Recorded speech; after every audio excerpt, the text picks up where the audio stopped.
बिस्मिल्लाहिर रहमानिर रहीम अल्हम्दुलिल्लाहि रब्बिल आलमीन वस्सलातु वस्सलामु अला सय्यिदिल मुरसलीन नबीना मुहम्मद व अला आलिहि व सहबिहि अजमाइन व मन तबिअहुम बि इहसान इला यौमिद्दीन अम्मा बाद फअऊज़ु बिल्लाहि मिनश शैतानिर रजीम व यौम यक़ूलु नादू शुरकाइयल्लज़ीना ज़अमतुम फदअऊहुम फलम यस्तजीबू लहुम व जअलना बैनहुम मौबिक़ा वरअल मुजरिमूना अन्नार फज़न्नू अन्नहुम मुवाक़िऊहा व लम यजिदू अन्हा मसरिफ़ा। আল্লাহ পাক রব্বুল আলামিনের সমস্ত প্রশংসা, সালাত এবং সালাম নাযিল হোক প্রিয় নবী সাল্লাল্লাহু আলাইহি সাল্লামের উপর। আজকে তাফসীর হবে সূরাতুল কাহফের আয়াত নম্বর 52 থেকে।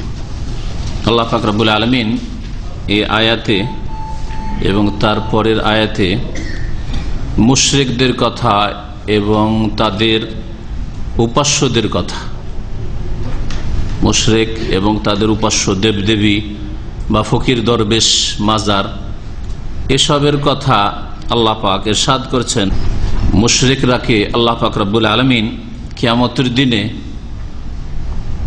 বলবেন যে তোমরা তোমাদের উপাস্যদের ডাকো, যারা দেবদেবীর পূজা করেছে তাদেরকে বলা হয় তোমাদের দেবদেবীকে ডাকো। যারা ফকির দরবেশের পূজা করেছে আল্লাহ বলবে তাদেরকে ডাকো। যারা ওই মাজারের পূজা করেছে, ওই মাজারওয়ালা যে মাজারে দাফন আছে তাদেরকে আল্লাহ ডাকতে বলবেন যে ডাকো, তারা তোমাদের এখন সাহায্য করুক, আসুক তারা। মহান আল্লাহ ইরশাদ করেছেন ওয়া ইয়াউমা ইয়াকুলু নাদু শুরাকাইয়াল্লাযীনা যাআমতুম, স্মরণ করো সেই দিনকে যেই দিন আল্লাহ পাক বলবেন নাদু শুরাকাইয়াল্লাযীনা যাআমতুম, তোমরা আহ্বান করো সেই সব আমার শরীকদেরকে, সেই সব আমার শরীকদেরকে, অংশীদেরকে, যাদের সম্পর্কে তোমাদের ধারণা ছিল যে তারা তোমাদের উপাস্য, তারা তোমাদেরকে দিতে পারে, তোমাদেরকে উদ্ধার করতে পারে। আল্লাযীনা যাআমতুম মানে তাদের সম্পর্কে তোমাদের ধারণা ছিল যে তারা কাজে আসবে, তোমাদের দুনিয়াতে কাজে এসছে, কাউকে ছেলে দিয়েছে, কারো রোগ ভালো করেছে, এরকম শিরকি ধারণা ছিল। আর আখিরাতে একা ওই পীর জান্নাতে যাবে না, মুরিদানদেরকে জান্নাতে নিয়ে যাবে, এইরকম যে ধারণা ছিল। ফাদাউহুম, তখন তারা তাদেরকে ডাকবে, তখন তারা তাদেরকে আহ্বান করবে, ডাকবে। যে যাকে ডেকেছে, জিলানীকে ডেকেছে ইয়া গাউসুল আজম সাহায্য করুন, মাদাদ, ইয়া খাজা বাবা মাদাদ, আটরশি বাবা, এই করে বাবাদেরকে ডাকবে, উপাস্যদেরকে ডাকবে।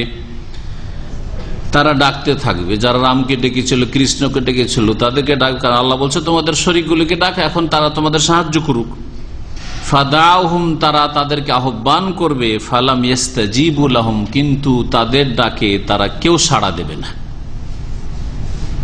ডাকে কোনো জবাব আসবে না, চিৎকার করতে থাকবে জাহান্নামীরা, মুশরিকরা। ওয়াজআলনা বাইনাহুম মাওবিকা, এবং তাদের মাঝে আপোষে, অর্থাৎ যারা পুজো করেছে, আল্লাহ ছাড়া অন্যকে উপাস্য সাব্যস্ত করেছে, আল্লাহ ছাড়া অন্যের ইবাদত বন্দেগী করেছে, তাদের মাঝে, এই মুশরিকদের মাঝে, আর তাদের দেবদেবী উপাস্য পীর ফকির দরবেশ আর ওই মাজারওয়ালাদের মাঝে আমি সৃষ্টি করে দেব মাওবিকা, ধ্বংসাত্মক মাঠ। ওয়াবাকা বা ওয়াবিকা মানে হয় ধ্বংস হওয়া, আর মাওবিকা মানে ধ্বংসস্থল। আমি ধ্বংসস্থল সৃষ্টি করে দেব, তৈরি করে দেব, অর্থাৎ তারা সকলেই সর্বনাশ হবে। যারা মুশরিক, যারা আল্লাহ ছাড়া অন্যকে ডেকেছে, অন্যের ইবাদত করেছে, উপাসনা করেছে, তারাও ধ্বংস হবে, জাহান্নামে যাবে। আর যাদেরকে ডাকা হয়েছে এবং তাদের প্রাণ ছিল, তারা তার উপর সন্তুষ্ট থেকেছে, তারা মানুষ ছিল আর এই সব ধর্মকর্ম দিয়ে গেছে। আল্লাহ ছাড়া অন্যের ইবাদত, পূজা, কবর পাকা হোক, মাজার হোক, আর তারপরে তাদের সেজদা হোক। দুনিয়ায় অনেক আজকাল পীররা রয়েছে, তাদের পায়ে সেজদা করা হয়, তাদের অতি ভক্তি করা হয়, তাতে তারা সন্তুষ্ট থাকে। এদেরকেও ধ্বংস করা হবে। এই দুই দলের মাঝে আল্লাহ পাক ধ্বংস গহ্বর সৃষ্টি করে দেবেন। ওয়ারআল মুজরিমুনা আন-নার, আর সেই সময় এই অপরাধীরা, যারা শিরকে সাব্যস্ত রেখে গেছে, এই নেতারা, মুরব্বীরা আর তাদের পূজারীরা, মুশরিকরা, এরা সকলে জাহান্নামের আগুনকে প্রত্যক্ষ করবে। ফাজান্নু আন্নাহুম মুআতুহা, তখন তাদের বিশ্বাস হয়ে যাবে যে এতে আমাদেরকে নিক্ষিপ্ত হতেই হবে, এতে আমাদের এসে পড়তেই হবে। বুঝতে পারবে যে এই জাহান্নাম আমাদের জন্য, আর এই জাহান্নামে আমাদেরকে অবশ্যই ফেলা হবে। ওয়ালাম ইয়াজিদু আনহা মাসরিফা, সেই জাহান্নাম থেকে কোনো ফিরার স্থল পাবে না, আশ্রয় স্থল পাবে না। মহান আল্লাহ ইরশাদ করছেন, মানব জাতিকে অন্ধকারে আমি রেখে দিলি, বরং তাদেরকে হেদায়েতের জন্য বিভিন্নভাবে এই কোরআনে কারিমে উপমা, দৃষ্টান্ত, ওয়াজ, উপদেশ পেশ করেছি। ওয়ালাকাদ সাররাফনা ফি হাযাল কুরআনি লিন-নাস মিন কুল্লি মাসাল, আর নিঃসন্দেহে আমি আল্লাহ এই কোরআনে কারিমে মানব জাতির জন্য বিভিন্ন রকমের উপমা পেশ করেছি, দৃষ্টান্ত পেশ করেছি। আল্লাহ পাক বিভিন্নভাবে বুঝিয়েছেন তৌহিদকে, শিরককে, ইসলামকে, ইমানকে, কুফরিকে। আল্লাহ পাক রব্বুল আলামিন বিভিন্ন উপমা দিয়ে বুঝিয়েছেন, কখনো আলো অন্ধকার দিয়ে, কখনো ছায়া রৌদ্র দিয়ে। এইভাবে কখনো আল্লাহ পাক রব্বুল আলামিন এক মনিব তোমার থাকে তাহলে ভালো না, বহু মনিব ভালো, বিভিন্ন উপমা আল্লাহ পাক রব্বুল আলামিন পেশ করেছেন কোরআনে কারিমে তৌহিদ আর শিরককে বোঝানোর জন্য, সৎ পথ আর অসৎ পথ সম্পর্কে মানুষকে জানিয়ে দেওয়ার জন্য। সাররাফা ইউসাররিফু মানে শাব্দিক অর্থ ফিরিয়ে দেওয়া, এখানে বিশদভাবে বর্ণনা করে দেওয়া। ওয়ালাকাদ সাররাফনা ফি হাযাল কুরআন, আর নিঃসন্দেহে আমি এই কোরআন কারীমে মানব জাতির জন্য বিশদভাবে বর্ণনা করে দিয়েছি মিন কুল্লি মাসাল, বহু রকমের দৃষ্টান্ত বা উপমা। ওয়া কানাল ইনসানু আকসারা শাইইন জাদালা, কিন্তু মানুষের প্রকৃতি, মানুষের স্বভাব হচ্ছে যে তারা অধিক ঝগড়াটে। জাদাল মানে ঝগড়া, আর আকসারা শাই অধিক, অধিক পরিমাণে এরা মানব জাতি ঝগড়া করে থাকে, ঝগড়াটে হয়ে থাকে। এই একটা তাফসীর আকসারা শাইইন জাদালা, মানুষ অধিক ঝগড়াটে, মানে মানুষের স্বভাব হচ্ছে বেশি ঝগড়া করা, তর্ক বিতর্কে জড়িয়ে যাওয়া। আজকাল দেখবেন দুজন মানুষ থাকলে দুটো মত পেশ করবে কোন একটা বিষয় উঠলে, একজন এই পক্ষ নেবে আরেকজন এই পক্ষ নেবে। তৌহিদের বিষয়ে হলে তৌহিদ যদি কেউ বলে তো কেউ শিরকের কথা বলবে, সুন্নতের বিষয় আসলে কেউ সুন্নত বলে কেউ বিদআত বলবে।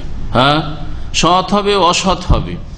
এইভাবে কোন যদি পারিবারিক ব্যাপার হয়, দেখেন 5 ভাই আছেন, দেখেন 2 মত 3 মতে বসে আছে, অন্তরের মিল নাই, দ্বন্দ্ব। দুজন মানুষ কোন জায়গায় একটা কোন আলোচনা শুরু হলে মতবিরোধ করা, তর্কে জড়িয়ে যাওয়া, এটা হচ্ছে মানুষের বদ স্বভাব। আল্লাহ পাক বলছেন ওয়া কানাল ইনসানু আকসারা শাইইন জাদালা।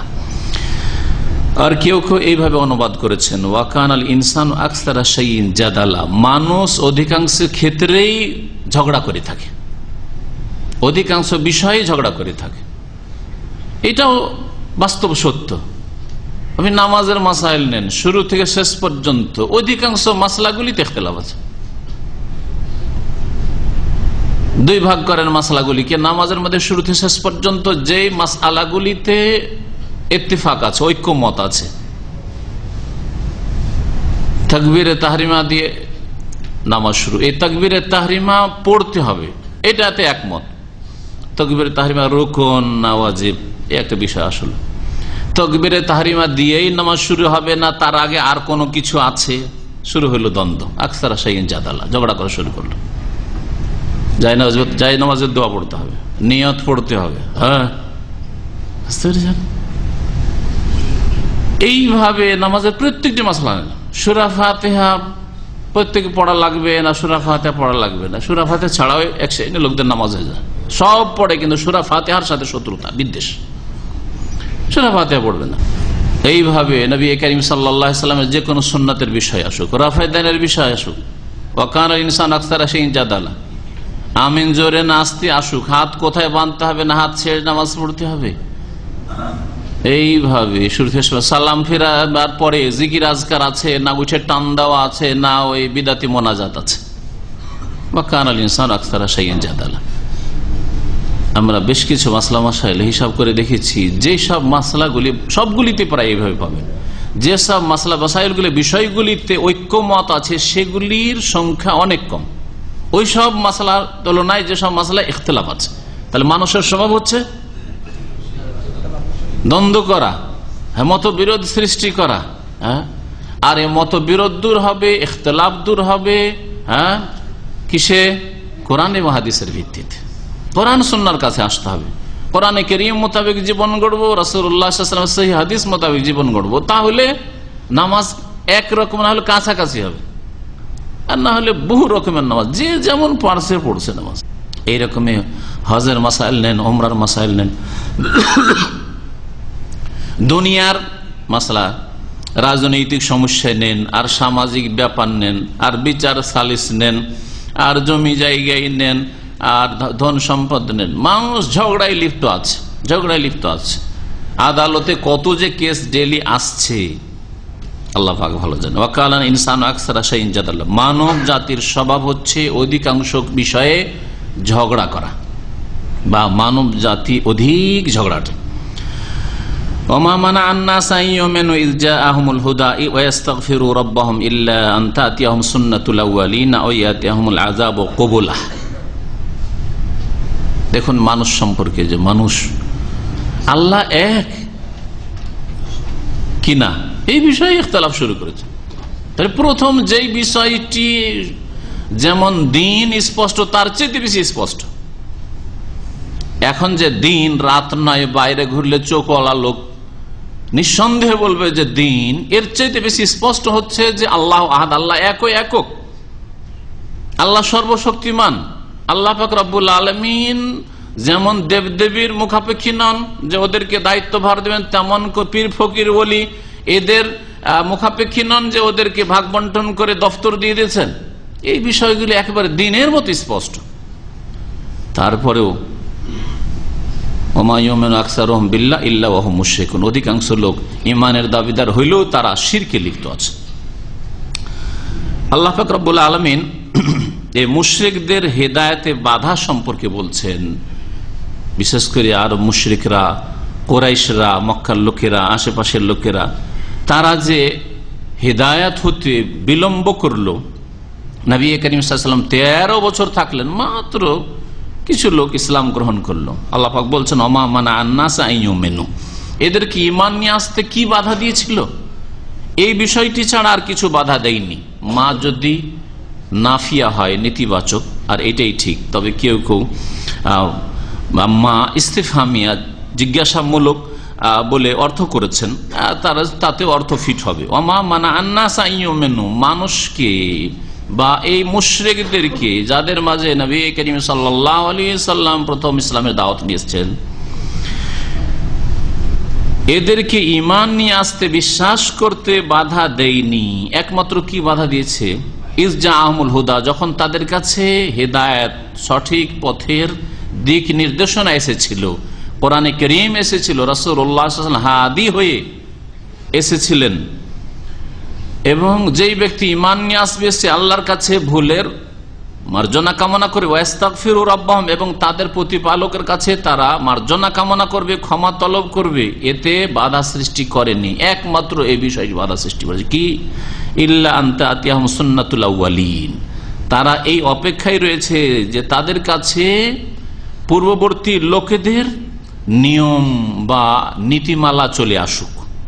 আল্লাহ পাক রব্বুল আলামিনের যে নীতিমালা পূর্ববর্তী লোকদের সাথে ছিল, নূহ আলাইহিস সালামের জাতির সাথে, আদ জাতির সাথে, সামুদ জাতির সাথে, এইভাবে বিভিন্ন জাতির সাথে, ফেরাউন এবং ফেরাউনের অনুসারীদের সাথে, যে আল্লাহ পাকের নীতিমালা সুন্নাতুল আউয়ালিন, আগে যে সব লোকেরা চলে গেছে তাদের সাথে আল্লাহ পাকের কি নিয়ম নীতি ছিল, মানবে ঠিক আছে, আর না মানলে আল্লাহ পাকের আযাব দিয়ে ধ্বংস করা হবে।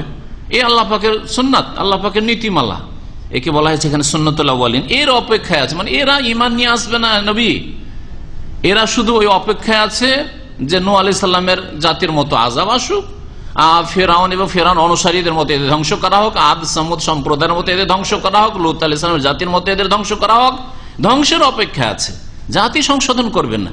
আর বর্তমান স্পষ্ট দেখতে পাচ্ছেন মুসলিম সমাজের অবস্থা, এত বালা মুসিবত, আসলে কোনো সংশোধন নেই। এত যে ঝড় তুফান, আর এই সংকেত আর সেই সংকেত, বলছে আমরা মোকাবেলা করব, কিন্তু আমরা তওবা করবো, এই কথা কারো মুখ দিয়ে বেরোয় না। বেদিন সব। আমরা ফিরে আসি মসজিদের দিকে, আল্লাহর দিকে, আল্লাহর কাছে তওবা করি, 2 রাকাত নামাজ পড়ে আপনারা আল্লাহর কাছে দোয়া করেন আল্লাহ পাক আযাব দূর করুক, ঝড় তুফান আসলে যে দোয়া পড়া নবী করিম সাল্লাল্লাহু আলাইহি ওয়াসাল্লামের সুন্নাত সেটা পড়েন। এইসব কথা শেখাবার তৌফিক হয় না। তাহলে এরা কিসের প্রতীক্ষায় রয়েছে? আনতা আতিয়াহুম সুন্নাতুল আউয়ালিন, পূর্ববর্তী লোকদের নিয়ম নীতিমালা যে আল্লাহর পক্ষ থেকে তাদের ক্ষেত্রে হয়েছিল তার অপেক্ষায় রয়েছে যে তাদের কাছে এসে যাক। আও ইয়াতিয়াহুমুল আযাব কবুলা, অথবা এই অপেক্ষায় রয়েছে যে তাদের সামনে আযাব সামনাসামনি চলে আসুক, বা তাদের কাছে আযাব চলে আসুক। আও ইয়াতিয়াহুমুল আযাব, তাদের কাছে আল্লাহ পাকের শাস্তি চলে আসুক, কবুলা সামনাসামনি। ওরা চোখে দেখতে চায় যে কোথায় হে মুহাম্মদ সাল্লাল্লাহু আলাইহি সাল্লাম, তুই বলছে যে তোমার নিয়ে আসা দিন ঠিক, আমাদেরটা ভুল, আমাদের পূর্বপুরুষের ধর্ম ভুল, তাহলে আমাদের উপর আযাব নিয়ে আসো দেখি। দেখতে চায় চোখে আযাবেরা। আর আযাব আল্লাহ পাকের, আল্লাহ যদি দেখিয়ে দেন তাহলে আর ছাড়বেন না। এইগুলির প্রতীক্ষায় রয়েছে, এসবের অপেক্ষায় রয়েছে। আল্লাহ পাক রব্বুল আলামিন এই কথা বলে মানব জাতিকে সতর্ক করছেন। ওমা নুরসিলুল মুরসালিনা ইল্লা মুবাশশিরিন ওয়া মুনজিরিন, আর আমি আল্লাহ রাসূলগণকে পাঠাই না, তবে পাঠিয়েছি কেন? একমাত্র এই জন্যই পাঠিয়েছি, ইল্লা মুবাশশিরিন, যে তারা সুসংবাদদাতা, ওয়া মুনজিরিন, আর সতর্ককারী। সুসংবাদ দেবে যারা ঈমানদার সৎকর্মশীল বিশ্বাসী তাদেরকে, আর সতর্ক করবে অবাধ্যদেরকে, পাপিষ্ঠদেরকে, যে এখনো সাবধান হও, সময় আছে। এই ছিল আম্বিয়া রসুলগণের দাওয়াতের মৌলিক বিষয়। যারা আল্লাহর দিন মেনে নেবে তাদের জন্য দুনিয়া এবং আখিরাতে সুসংবাদ রয়েছে, আল্লাহর দিনকে অবজ্ঞা করবে তাদের জন্য সতর্ক বাণী রয়েছে, দুনিয়া এবং আখিরাতে আল্লাহ পাকের শাস্তি রয়েছে। ওয়ায়ুজাদিরুল্লাযিনা কাফারু বিল বাতিল, আর কাফেররা বিতর্কে লিপ্ত হয়, ঝগড়া করে, বিল বাতিল, ভ্রান্ত মতবাদ পেশ করে। তারা আল্লাহ পাকের দিনের সামনে, কোরআনে কারীমের বিধানের সামনে বাতিল কথা পেশ করে, ভ্রান্ত মতবাদ পেশ করে। সে যে কোনো ক্ষেত্রে হোক না কেন, আকীদার ক্ষেত্রে হোক, বাতিল আকীদা পেশ করে, তাওহীদের জায়গায় শিরক পেশ করে, সুন্নতের জায়গায় বিদআত পেশ করে। যদি আপনি বলেন যে কোরআনে বা হাদিসে নেই, তো বলবে কাজটা তো ভালো, মন্দ করছি নাকি,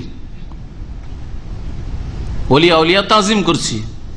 এগুলি হইল বাতিল যুক্তি, আল্লাহ এগুলোকে বাতিল বলছে। ইউজাদিরুল্লাযিনা কাফারু বিল বাতিল। আর একটি বাতিল হচ্ছে যে বাপদাদা মূর্খ তো ছিল না, আমাদের বাপদাদা বড়ই বিচক্ষণ ছিল, আমাদের চাইতে শক্তিশালী জ্ঞানী গুণী ছিল, তো বাপদাদার এতদিন ধরে করে এলো, তারা সব ভুলে ছিল নাকি? কখনো হইতে পারেন না এটা। সুতরাং ওয়াজাদানা আলাইহি আবানা কাযালিকা ইয়াফআলুন, বাপদাদা পূর্বপুরুষ এরকম করেছে, তা ছাড়বো না। এরা সব যুগের বাতিল পন্থীদের বাতিল মতবাদ, আল্লাহ বলছেন বিল বাতিল। এরা বাতিল পেশ করে হকের সামনে, কোরআনের বিধানের সামনে, রাসূলের বাণীর সামনে, তারা বাতিল পেশ করে, বাপদাদার দোহাই দেয়। আজকালও যারা শিরক বিদআত করে তাদের মধ্যে এটা পাবেন আপনি। কোরআন এবং হাদিসের কথা পেশ করেন, তাহলে বলবেন তাহলে কি আমাদের দেশে সবাই ভুলে আছে নাকি? এত মানুষ সবাই ভুলে আছে নাকি? কেউ বুঝে না। ইউজাদিলুল্লাযিনা কাফারু বিল বাতিল। নাস্তিকরা তাদের বাতিল যুক্তি পেশ করবে, মুশরিকরা তাদের বাতিল যুক্তি পেশ করবে, ইসলামের শত্রুরা তাদের বাতিল যুক্তি পেশ করবে। ইউজাদিলুল্লাযিনা কাফারু বিল বাতিল, ভ্রান্ত মতবাদ পেশ করবে। লিউদহিজু বিহিল হক, তাদের উদ্দেশ্য হয় এই বাতিল দ্বারা, ভ্রান্ত মতবাদ দ্বারা তারা সত্যকে দুর্বল করতে চায়। আদহাজা ইউদহিজু মানে হচ্ছে কমজোর করে দেওয়া, দুর্বল করে দেওয়া, ব্যর্থ করে দেওয়া। তারা হককে, সত্যকে, যা আল্লাহর পক্ষ থেকে আগত হয়েছে কোরআনে কারীমের বিধান, তাকে দুর্বল কমজোর করতে চায়, ব্যর্থ করতে চায়। কোরআনের বিধান না আসে, মানুষের চোখ না খুলে যে সরাসরি হাদিস পড়বে আর জেনে নেবে। হ্যাঁ, আজকাল যদি মুরব্বীদের ভুল ধরিয়ে দেওয়া হয় তাহলে এটা ঠিক হয় না। মুরব্বীদের ভুল ধরিয়ে দেওয়া যে ওরা শিরক করেছে, এটা ঠিক হয় না। হ্যাঁ, কারণ তাতে গুমর ফাঁস হয়ে যাবে যে এই রাস্তায়, যে রাস্তায় ওরা গিয়েছে এটা ভুল রাস্তা, সুফিজমের রাস্তা, এটা হচ্ছে ভুল রাস্তা। আর এসব কথা যদি তুলে ধরা হয় তাহলে মানুষের চোখ খুলে যাবে। এটা চাই না মানুষ। তাওহীদ সুন্নাতের কথা প্রচার করেন, এটা মানুষ চাই না আজকাল বিদাতীরা। লিউদহিজু বিহিল হক, সত্যকে তারা দুর্বল দেখতে চায়। সেজন্য তারা আর একটা কথা বলবে যে আমাদেরকে বলে লাভ কি, সাধারণ মানুষকে, আমাদের তো আমির আছে, আমাদের দলের নেতারা আছে, তাদের সাথে কেন কথা বলে না, আমাদের মার্কাজে এসে কেন কথা বলে না, আমাদের আলেমদের সাথে মাদ্রাসায় গিয়ে কেন কথা বলে না। বাতিল পন্থীরা বাতিল পেশ করে লিউদহিজু বিহিল হক, সত্যকে দুর্বল করতে চায়, ব্যর্থ করতে চায়। ওয়াত্তাখাযু আয়াতি ওয়া মা উনজিরু হুজুয়া, আর তারা আমার নিদর্শন সমূহকে, আমার আয়াতকে, সে আল্লাহ পাকের সৃষ্টিগত আয়াত হোক অথবা আল্লাহ পাকের শরীয়তের আয়াত, কোরআনে কারীমের আয়াত হোক, আল্লাহ পাকের বিধান হোক, সবগুলিকে আয়াত শব্দটি শামিল। এর আগে অনেকবার আয়াতের তাফসীর করেছে। আয়াতে কাউনিয়া মানে সৃষ্টিগত আল্লাহ পাকের নিদর্শন, যা দেখে, যা নিয়ে চিন্তা করে আল্লাহ পাককে চেনা যায় যে এসবের সৃষ্টিকর্তা অবশ্যই আছেন, আর তার ওয়াহদানিয়াত, একত্ব সম্পর্কে জানা যায়। আর শরীয়তের আয়াত, কোরআনে কারীমের আয়াতে, আয়াতে কারীমা অথবা রাসূলুল্লাহ সাল্লাল্লাহু আলাইহি ওয়াসাল্লামের হাদিসে বর্ণিত বিধিবিধান, বাল্লিগু আন্নী ওয়ালাউ আয়া, আমার পক্ষ থেকে যদি একটা আয়াত হয় পৌঁছে দাও, অর্থাৎ সেটা কোরআনের বিষয় হোক অথবা রাসূলুল্লাহ সাল্লাল্লাহু আলাইহি ওয়াসাল্লামের হাদিসেই থাক, যদি সেটা জানো যে আল্লাহ পাকের দিন, তাহলে হে মানুষ, হে মুসলিমরা, তোমরা তা অন্যদের কাছে পৌঁছিয়ে দাও। তো আল্লাহ পাক বলছেন যে এই মুশরিকরা, এই কাফেররা, এরা কি করে, আমার আয়াতকে, আমার নিদর্শন সমূহকে, আমার বিধিবিধানকে, ওমা উনজিরু, আর যা দিয়ে তাদেরকে সতর্ক সাবধান করা হয়। মা এটা হচ্ছে মৌসুলা, তাহলে একটা মায়ের নাম যারা গ্রামার বুঝেন, একটার নাম হচ্ছে মায়ের মৌসুলা, যা, যা এর অর্থ, আর একটা হচ্ছে ইস্তেফহামের জিজ্ঞাসামূলক, কি, মা মানে কি, মা হাজা এটা কি, হ্যাঁ, আর আমি খাবো না, হ্যাঁ, হ্যাঁ, মা আকুল, যেটা বলছেন ফি মাফি, মা না, তাই না, এ মা মানে না। তো আল্লাহ পাকের বলছে ওমা উনজিরু, আর যা দিয়ে তাদেরকে সতর্ক সাবধান করা হয়েছে তাকেও, তাহলে আল্লাহ পাকের আয়াতকেও, আর যা দিয়ে তাদেরকে সতর্ক সাবধান করা হয়েছে, মানে দেখো, সাবধান হয়ে যাও, আল্লাহ পাকের আযাব আসবে, এরকম পাপের জীবন থাকলে চিরকাল এইরকমই দাদাগিরি করবে না, থাকবে না, আল্লাহ পাক ধ্বংস করবেন, পারিবারিক আযাব আসবে, না হয় শারীরিক আযাব আসবে, মানসিক আযাব আসবে, আর না হলে আসমানি আযাব আসবে, না হয় জমিনি আযাব আসবে, হ্যাঁ, রাজনৈতিক আযাব আসবে, বিভিন্ন রকমের আযাব, আযাবের শেষ নেই, আযাবের শেষ নেই।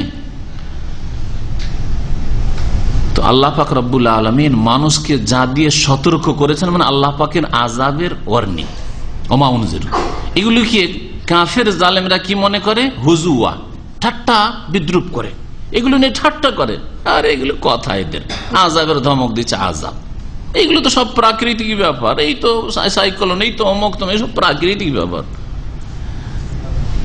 এগুলো ঠাট্টা নয়, ঠাট্টা করা। ওমান আযালামু মিম্মান যুক্কিরা বিআয়াতি রাব্বিহি, ওর চাইতে বড় জালেম আর কি হতে পারে, যাকে তার প্রতিপালকের আয়াত সমূহ দ্বারা উপদেশ দেওয়া হইল, স্মরণ করিয়ে দেওয়া হয়, আল্লাহ পাকের আয়াত, কোরআনে কারীম স্মরণ করিয়ে দেওয়া হলো, রাসূলুল্লাহ সাল্লাল্লাহু আলাইহি ওয়াসাল্লামের হাদিস স্মরণ করিয়ে দেওয়া হইল, ফাআরাযা আনহা, কিন্তু না মেনে বিমুখ হয়ে পড়ল, ফাআরাযা আনহা, মুখ ফিরিয়ে নিল, মানতে চাই না। নামাজের কথা সাবালক ছেলে বাপ বললে, যাও যাও আসছি, যাবে না, হ্যাঁ, বেনামাজি পরিবার এই অবস্থা, হ্যাঁ, এই হাইয়ার লোকেরা জাযাহুমুল্লাহ খায়রান, তারা যদি সালাহ সালাহ বলে, তো এই বিদিন শুধু কাফেরদের সাহস হবে না, সৌদি আরব অন্তত কাফের অমুসলিমদের সাহস হবে না, এখানে বেদিন এই মুনাফিক মুসলিমগুলি তার পিছনে পিছনে সালাহ সালাহ সালাহ ওরে করে ঠাট্টা করে।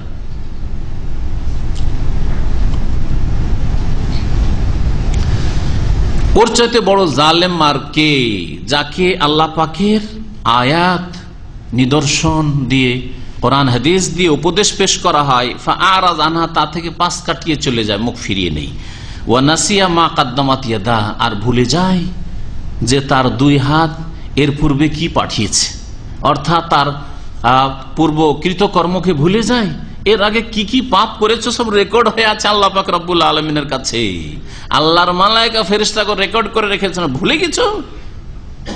ইন্না জাআলনা আলা কুলুবিহিম আকিন্নাতান আন ইয়াফকাহু, নিশ্চয় আমি আল্লাহ তাদের অন্তরের ওপর, আকিন্নাতুন, কিনানের জামা বা কিনানাতুন জামা হচ্ছে আকিন্না, তাদের অন্তরের ওপর আবরণ দিয়ে দিচ্ছি, পর্দা দিয়ে দিচ্ছি, আইয়াফকাহু এখানে একটি লা উজ্জ আছে, সবসময় এইরকম যেখানে বাক্য আসে সেখানে একটা লা উজ্জ থাকে, আল্লাহ ইয়াফকাহু, যাতে করে তারা বুঝতে না পারে, আসল বিষয় তাদের বোধগম্য না হয়, উপলব্ধি না করে, নির্বোধ হয়ে থেকে যায়। অফি আযানিহিম ওয়াকরা, এবং তাদের কানের ওপর আমি বোঝা ঢেলে দিয়েছি। ওয়াকরুন মানে বোঝা, এটা শাব্দিক অর্থ। কানের উপর বোঝা ঢেলে দেওয়া মানে আমি তাদের বধির করে দিয়েছি, বধিরতা তাদের কানের ওপর চাপিয়ে দিয়েছি। ওয়াইন তাদউহুম ইলাল হুদা, সুতরাং তাদেরকে যদি হে নবী তুমি সঠিক পথের দিকে আহ্বান করো, ডাকো, হে ভালো মানুষরা তোমরা খারাপদেরকে, এই বেদিন পাপিষ্টদেরকে যারা পাপে ডুবে গেছে আর অতীতে কত অপকর্ম করেছে, পাপ করেছে, ভুলে গেছে যে কত বড় বড় যে পাপ, জেনা, খুন, ব্যভিচার আর লুট তারাজ আর বেঈমানি আর কত রকম যে জুলম অত্যাচার করে রেখেছে আর কত যে নামাজ ছেড়েছে, এরা ভুলে গেছে অনাসিয়া মা কাদ্দামাত ইয়াদা। এদেরকে যদি হেদায়েতের দিকে ডাকো, সঠিক পথের দিকে আহ্বান করো, ফালা ইয়াহতাদু ইযান আবাদা, তাহলে এরা কখনো হেদায়েত প্রাপ্ত হবে না, সঠিক পথ নেবে না। ওয়া রাব্বুকাল গফুরুর রাহমা, তবুও হে নবী মুহাম্মদ সাল্লাল্লাহু আলাইহি ওয়াসাল্লাম তোমার প্রতিপালক আল গফুর, মহান মার্জনাকারী, তিনি ক্ষমাশীল, যুর রাহমা এবং দয়ার আধার।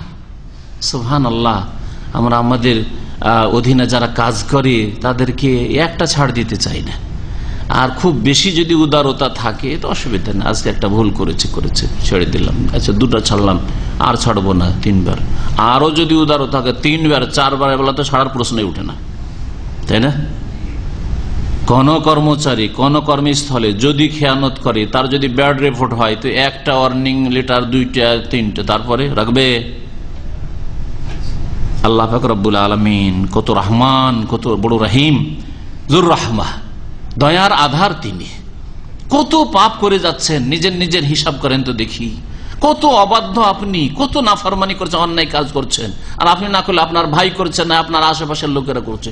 তারপর আল্লাহ পাক রব্বুল আলামিন কারো কাছ থেকে রিজিক ছিনিয়ে নেন না, দুনিয়া ছিনিয়ে নেন না, আল্লাহ পাক রব্বুল দিয়েই যাচ্ছেন। মাঝে মাঝে একটু ধাক্কা দিচ্ছেন যাতে সংশোধন হয়, কিন্তু সংশোধনও হচ্ছে না।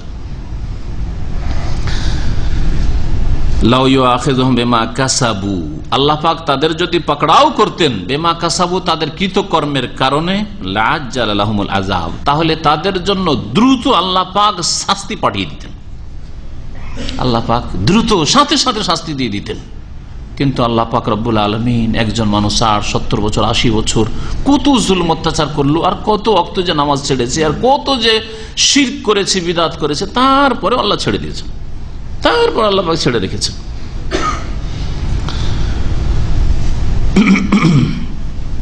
আল্লাহ পাক ইরশাদ করেছেন বাল্লাহুম মাউইদ, আল্লাহ এইভাবে সকল পাপীকে, সকল অন্যায়কারীকে দুনিয়ায় ধ্বংস করে দেবেন না, পানিশমেন্ট দেবেন না, বরং তাদের জন্য একটা প্রতিশ্রুতির সময় রয়েছে। মাউইদ, আজকাল এই শব্দটা আরবরা ব্যবহার করে অ্যাপয়েন্টমেন্টের ক্ষেত্রে। অ্যাপয়েন্টমেন্টকে কি বলা হয়? হসপিটালে যদি আপনি অ্যাপয়েন্টমেন্ট নিতে যান তাহলে এটাকে বলে মাওয়েদ, ওর জমা হচ্ছে মাওয়াইদ। মানুষকে আযাব দেওয়ার জন্য, তাদের কর্মের ফল দেওয়ার জন্য আল্লাহ পাকের প্রতিশ্রুত সময় রয়েছে। আল্লাহ পাক দুনিয়াতে সকলকে বদলা দেবেন না, ভালো করলে সবগুলি দুনিয়াতে দিয়ে দেবেন এটাও করবেন না, কারণ দুনিয়া বদলার জগৎ নয়, কর্মজগৎ। আর সকল পাপীকে তাদের পাপের শাস্তি দেবেন না, কারণ এটা তাদের বদলার জগৎ, প্রতিদান জগৎ নয়। আল্লাহ পাকের মওইদ রয়েছে, মওতের পরে ওই জামানা শুরু হবে, সময় শুরু হবে। আর দুনিয়াতে আল্লাহ পাক ইচ্ছা করলে ইয়াফআলু মা ইয়াশা, ইয়াফআল ফাআলুন লিমা ইউরিদ, আল্লাহ ইচ্ছা করলে পাপের শাস্তি দিতে পারেন, যেমন বিভিন্ন রকমের আযাব, বালা মুসিবত আজকে মানব জাতির উপর এসছে, এগুলি তাদের পাপের ফসল, তাদের পাপের জমির এগুলি হচ্ছে ফলন। আল্লাহ পাক ইরশাদ করছেন বাল্লাহু মাউইদ, তাদের জন্য একটা অ্যাপয়েন্টমেন্ট রয়েছে, নির্ধারিত সময় রয়েছে। লা ইয়াজিদু মিন দুনিহি মাওইলা, এই সময়কে পাশ কাটিয়ে কোনো আশ্রয়স্থল পাবে না। মাওইলা মানে মালজা, কোনো আশ্রয়ের জায়গা, এমন কোনো জায়গা পাবে না যে সেই অ্যাপয়েন্টমেন্টের সময় আমি যাব না, মতের সময় হাজির হয়েছে, না না না আমি যাব না, এত পাপ করেছি, হাজির হলে কি যে হবে, যাব না। হ্যাঁ, চলবে না। দুনিয়ার কেসে চলছে, বড় বড় নেতা, আমি যাব না, আমার উকিল লড়ছে, বিদেশে আছে আর উকিল লড়ছে, ওখান থেকে পয়সাতে লড়ছে। হ্যাঁ, আল্লাহ পাক বলছেন অতিলকাল কোরা আহলাকনাহুম, আর এই সব জনপদ, এই যে বহু জনপদ যে আমি পৃথিবীতে ধ্বংস করেছি, যেসব জাতি বা যেসব জাতির এলাকাকে আল্লাহ পাক ধ্বংস করেছেন, আর সেসব থেকে ইঙ্গিত করে আল্লাহ বলছেন অতিলকাল কোরা আহলাকনাহুম, এই সব জনপদকে, সেই জনপদগুলির অধিবাসীদেরকে, কারিয়াতনের বহু বচন হচ্ছে কোরা, গ্রামকেও বলা হয় আর শহরকেও বলা হয়, এগুলিকে আমি আহলাকনাহুম, এগুলির অধিবাসীদেরকে আমি ধ্বংস করেছি। কেন? লাম্মা যালামু, যখন তারা জুলম অত্যাচার করেছে, আল্লাহর হকের ক্ষেত্রে জুলুম করেছে, মানুষের হকের ক্ষেত্রে জুলুম করেছে, শিরক কুফরি করেছে, আল্লাহর হক নষ্ট করেছে শিরক করে, আর না হলে রাসূলুল্লাহ সাল্লাল্লাহু আলাইহি ওয়াসাল্লামের হক নষ্ট করেছে বিদআত করে, আর না হলে ইবাদত বন্দেগীর ক্ষেত্রে আল্লাহ এবং তার রাসূল সাল্লাল্লাহু আলাইহি ওয়াসাল্লামের হক নষ্ট করেছে, আর না হয় মানুষের হক নষ্ট করেছে, মানুষকে খুন করেছে, জিনা ব্যভিচার বেড়ে গেছে, অশ্লীলতা বেড়ে গেছে, বহু পাপ বেড়ে গেছে। লাম্মা যালামু, যখন জুলম অত্যাচার করেছে, তখন আমি ওই জনপদের অধিবাসীদেরকে ধ্বংস করেছি। ওয়াজআলনা লিমাহলিকিহিম মাওইদা, আর তাদের ধ্বংসের জন্য একটি প্রতিশ্রুত সময় আমি নির্ধারণ করেছি, সেই সময় ধ্বংস করেছি। আল্লাহ পাক হঠাৎ করে ধ্বংস করেননি, যে কোনো আগের আম্বিয়া রাসূলগণের জাতিকেও যদি ধ্বংস করে থাকে তার জন্য দীর্ঘ সময় দিয়েছে। নবী করিম সাল্লাল্লাহু আলাইহি ওয়াসাল্লাম 13 বছর ইসলামের দাওয়াত করলেন, তারপরে মদিনায় হিজরত করে আসলেন, আরো 2 বছর গেল, দ্বিতীয় হিজরিতে বদরে গিয়ে আবু জাহাল আর উতবা সাইবা রাবিয়া, ওই সব 70 জন কাফের নেতাদের সময় আসলো, মওইদ অ্যাপয়েন্টমেন্ট আসলো, এখন তোদের ধ্বংসের সময়। 15 বছর সময় দিয়েছেন আল্লাহ পাক রব্বুল আলামিন, হেদায়েতের জন্য, বোঝার জন্য যথেষ্ট। আল্লাহ পাক এইরকম জালেমদেরকে সময় দিয়েছেন। আল্লাহ পাক রব্বুল আলামিন বড়ই দয়াবান যে মানুষকে সময় দিয়ে থাকেন। এরপরে শুরু হবে মুসা আলাইহিস সালাম এবং খাজির আলাইহিস সালামের ঘটনা। শব্দটি আসলে খাজির, নাম হচ্ছে কি খাজির, আর আমাদের দেশের লোকেরা কি বলে বিকৃত করে, খিজির, আর ওটা আরো করে খিজির, আরো অনেকের কাছ থেকে, মূর্খদের কাছ থেকে শুধু খোঁজ খেজির, জানি না খোঁজ মানে কি, ওদের পীরগুলো সব খাজা হয়, মানে সব খোঁজা হয়, সেই জন্য নাকি খোঁজ খেজির বলে থাকে। তো এখান থেকে শুরু হবে মুসা আলাইহিস সালাম এবং খাজির আলাইহিস সালামের ঘটনা। আর আজকে তাফসীরটা এগিয়ে দিই, তার সাথে সাথে সহিহ বুখারীর হাদিস যাতে বিস্তারিত ঘটনা মুসা খাজির আলাইহিস সালামের রয়েছে সেটা শুনিয়ে দিই।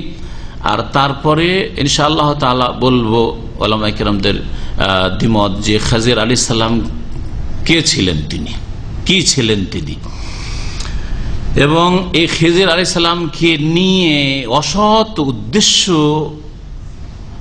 যাদের রয়েছে, যেসব বিদআতপন্থীদের, ভণ্ডদের, তারা কি তামাশা করে, এইসব ইনশাআল্লাহ তাআলা আগামীতে আলোচনা করা যাবে আল্লাহ সময় দিলে। কোরআনে কারীমের আয়াত আল্লাহ পাক ইরশাদ করেছেন ওয়াইদ ক্বালা মূসা লিফাতাহু লা আবরাহু হাত্তা আবলুগা মাজমাল বাহরাইনি আমদি হুকুবা, আয়াত নম্বর 60 থেকে শুরু হয়েছে। আল্লাহ পাক বলছেন স্মরণ করো হে মানুষ, ওয়াইদ ক্বালা, যখন মূসা আলাইহিস সালাম বলেছিলেন, কাকে? লেফাতাহু, তার যুবক সঙ্গীকে। ফাতার শাব্দিক অর্থ হচ্ছে যুবক, আর এখানে ভাব অর্থ হচ্ছে তার সঙ্গী, যেমন হাদিসে রয়েছে তাফসীর কিতাবাদিতে ইউশা বিন নুন। এই যুবক সঙ্গী ছিলেন মূসা আলাইহিস সালামের, ছাত্র ছিলেন, তাকে সাথে নিয়ে এই সফর শুরু হয়। আল্লাহ পাক সংক্ষেপে বললেন মূসা আলাইহিস সালাম একদিন তার যুবক সঙ্গীকে, লা আবরাহ, আমরা অটল থাকব নিজের এই সফরে, অর্থাৎ আমরা চলতেই থাকবো। শাব্দিক অর্থ লা আবরাহ মানে আমরা অটল থাকবো, আমরা চলতেই থাকবো, হাত্তা আবলুগা মাজমাল বাহরাইন, যতক্ষণ পর্যন্ত 2 সমুদ্রের মিলন স্থলে না পৌঁছে যাব বা সঙ্গম স্থলে না পৌঁছে যাব। আও আমদিয়া হুকুবা, অথবা আমি কাটিয়ে দেব এই পথে দীর্ঘকাল, যুগ যুগ কাটিয়ে দেব। যদি এই সেই 2 সমুদ্রের সঙ্গম স্থল পর্যন্ত পৌঁছিতে যুগ যুগ কেটে যায়, তবু আমি কাটিয়ে দেব। এ কথা বললেন মূসা আলাইহিস সালাম, কাকে? তার সঙ্গীকে। ফালাম্মা বালাগা মাজমা বাইনহুমা, অতঃপর যখন তারা দুইজনে পৌঁছিলেন দুই সমুদ্রের সঙ্গম স্থলে। মাজমা মানে একত্রিত হওয়ার স্থান, ইসম জারফের থেকে জামা ইয়াজমা মানে একত্রিত করা, আর মাজমা মানে জমা হওয়ার, একত্রিত হওয়ার স্থান। এই যে লোকজন দামাম শহরে আনাজ কানাজ থেকে আসছে আর এই শিকো মার্কেটে এসে এখানে করে সব দেশিদের সাথে দেখা করছে, নেপালি নেপালির সাথে, বাঙালি বাঙালির সাথে, ইত্যাদি ইত্যাদি, এক একটা এলাকা এক এক কমিউনিটির, এগুলো হচ্ছে মাজমা। এই জন্য আমাদের দেশে আপনার এই কোন মাহফিলকে, অনুষ্ঠানকে কি বলা হয়? মাজমা বলা হয়। মনে হয় বুঝেন আপনারা, তাই না? সঙ্গম স্থল। মাজমা বাইনহা মানে মাজমা বাইনাল বাহরাইন, দুই সমুদ্রের সঙ্গম স্থলে যখন উভয়ে পৌঁছিলেন, নাসিয়া হুতাহুমা, তখন তারা তাদের সাথে যে একটা ভাজি করা মাছ ছিল সেটা ভুলে গেলেন। জীবিত হয়ে লাফ দিয়ে পড়ে গেছে, এটা দেখেছেন ইউশা বিন নুন, এই খাদেম, কিন্তু মুসা আলাইহিস সালামকে বলতে ভুলে গেছেন। যদি জানতে পারতেন যে মাছ তো নেই, পড়ে গেছে, তার মানে এইখানে, এইটাই হচ্ছে সে সঙ্গম স্থল, এখানে খুঁজাখুঁজি করতে হবে, যার সন্ধানে এসছি আর যার সাথে সাক্ষাতের জন্য এসছি, যার কাছ থেকে কিছু শিখার জন্য এসছি। ফাত্তাখাযা সাবিলাহু ফিল বাহরি সারাবা, অতঃপর সেই মাছ, হুত বলা হয় বড় মাছকে, হুত বলা হয় বড় মাছকে। তো সেই মাছ নিজের রাস্তা গ্রহণ করলো, রাস্তা নিয়ে নিল। ইত্তাখাযা মানে নিয়ে নেওয়া, সাবিলাহু নিজের রাস্তা, পথ নিয়ে নিল, ফিল বাহরি সমুদ্রে, সারাবা সুরঙ্গ আকারে, এমন ভাবে লাফ দিল জীবিত হয়ে তাদের ব্যাগ থেকে বা নাস্তাদানি থেকে, যেইখান দিয়ে গেছে পানিতে লাফ দিয়ে, সেখানে একবারে সুরঙ্গ হয়ে গেছে। নবী করিম সাল্লাল্লাহু আলাইহি ওয়াসাল্লামের হাদিস সহিহ বুখারীতে আছে, মিসলা তাকে, যেমন কোন ঘরে একটা ছিদ্র থাকে, ওই রকম ছিদ্র করে পানির মধ্যে যতদূর পর্যন্ত গেছে ওই ছিদ্র থেকে দেখা যাচ্ছে, ছিদ্র দেখা যাচ্ছে সমুদ্রের পানিতে, আর পানির সাথে মেশেনি। এই অলৌকিকত্ব, এইভাবে মাছ চলে গেছে। আর তার আগে অলৌকিকত্ব হচ্ছে ভাজা মাছ আবার জীবিত হয়ে গেল। সহিহ বুখারীতে হাদিস রয়েছে, যা আপনাদের শোনাবো, যে সেখানে এমন পানি ছিল বা এমন একটা ঝর্ণা ছিল, আইনুন, সেই ঝর্ণা হচ্ছে আইনুল হায়াত, যেখানে আবে হায়াত, সে পানি পড়লেই নিষ্প্রাণ প্রাণ পেয়ে যেতে পারে। তো ওই পানি যেমনই ছিটে পড়েছে, তেমনি মাছ জিন্দা হয়ে লাফ দিয়ে চলে গেছে। জিন্দা মাছ কি আর ওইভাবে থাকে ব্যাগে বা পাত্রে থাকে? খোলা পেয়েছে, লাফ দিয়ে চলে গেছে। এই দুটি আয়াত, তারপরে আয়াত আসছে। আয়াতগুলির আগে এখন ঘটনা আপনাদের শোনাই, তাহলে আয়াতগুলি বুঝতে অনেকটা সুবিধা হবে। কেন বললেন নিজের ছাত্রকে যে চলো আমরা যাই, সফর করি, কি জন্য সফর আর কি উদ্দেশ্যে সফর, এসব জানার জন্য রাসূলুল্লাহ সাল্লাল্লাহু আলাইহি ওয়াসাল্লামের হাদিসের মাধ্যমে জানি, এমনি কিসসা আকারে না বর্ণনা করে, কারণ সেটা বেশি সূক্ষ্ম হবে। সহিহ বুখারী মুসলিমে হাদিস রয়েছে। হাদিস আব্দুল্লাহ বিন আব্বাস রাদিয়াল্লাহু তাআলা আনহুমা থেকে তার ছাত্র সাঈদ ইবনে জুবাইর, প্রখ্যাত তাবী রাহমাতুল্লাহ আলাইহি, বর্ণনা করেছেন।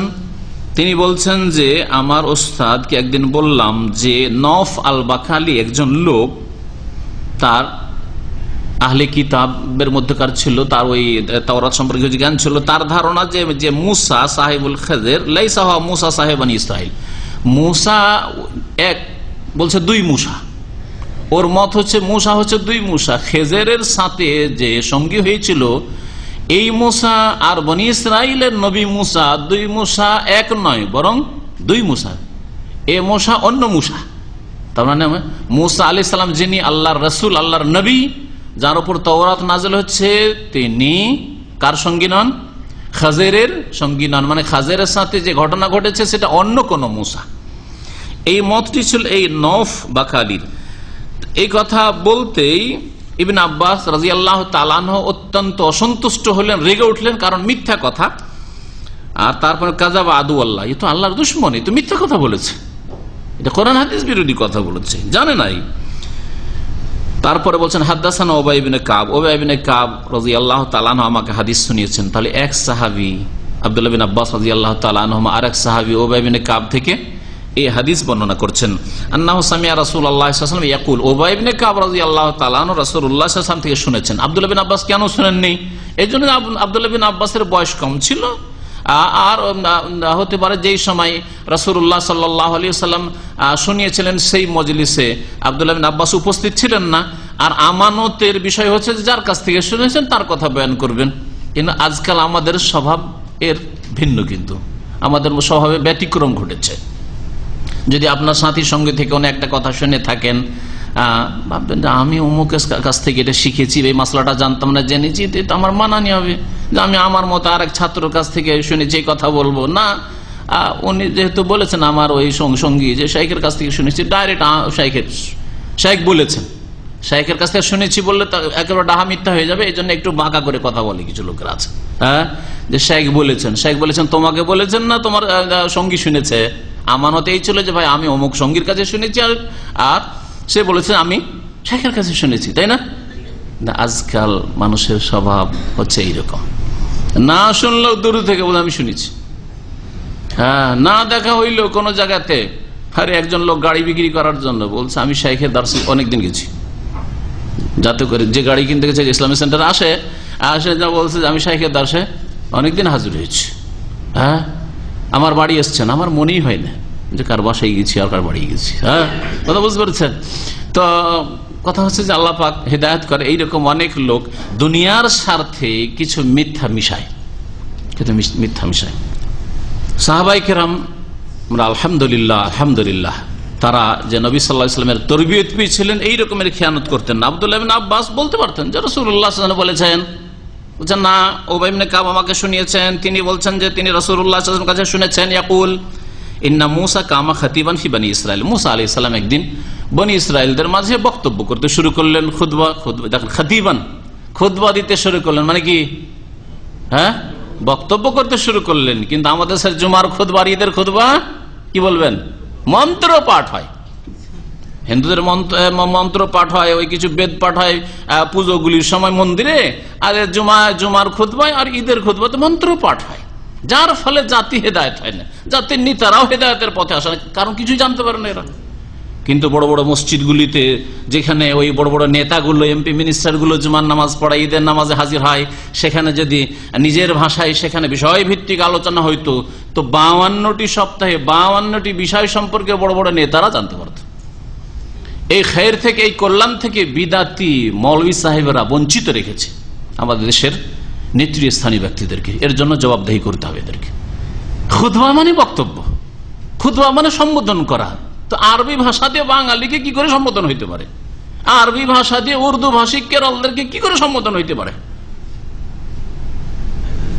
সুতরাং যেখানে যেই ধরনের ভাষাভাষী রয়েছে সেখানে সেই ভাষায় খুতবা হইতে হবে। এটাই হচ্ছে খুতবার অর্থ, খুতবার উদ্দেশ্য, আর খুতবার শাব্দিকের অর্থ বরং খেতাব করা, সম্বোধন করা, অ্যাড্রেস করা, এই হচ্ছে খুতবা। মুসা আলাইহিস সালাম কামা খাতিবান, এই না যে খুতবার মন্ত্র পড়তে উঠেছিলেন, গদবাধা কিছু খুতবা দিলেন বনি ইসরাইলদের মাঝে।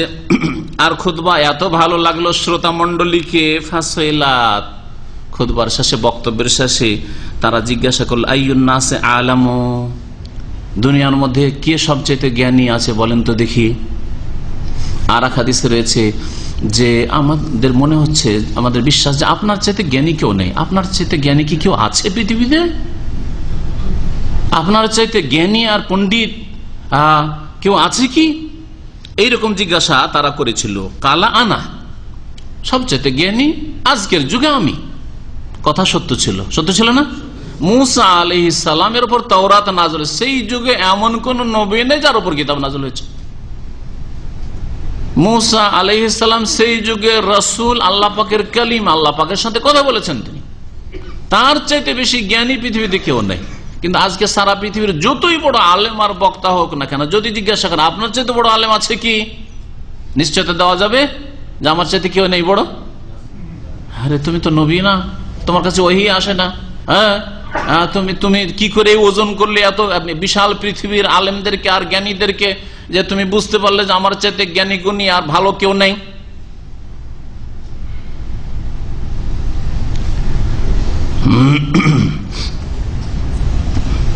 আল্লাহ পাক রব্বুল আলামিন কিন্তু অসন্তুষ্ট হয়ে গেলেন যে মুসা আলাইহিস সালাম এই কথাটা ভালো লাগলো না, ঠিক হইল না।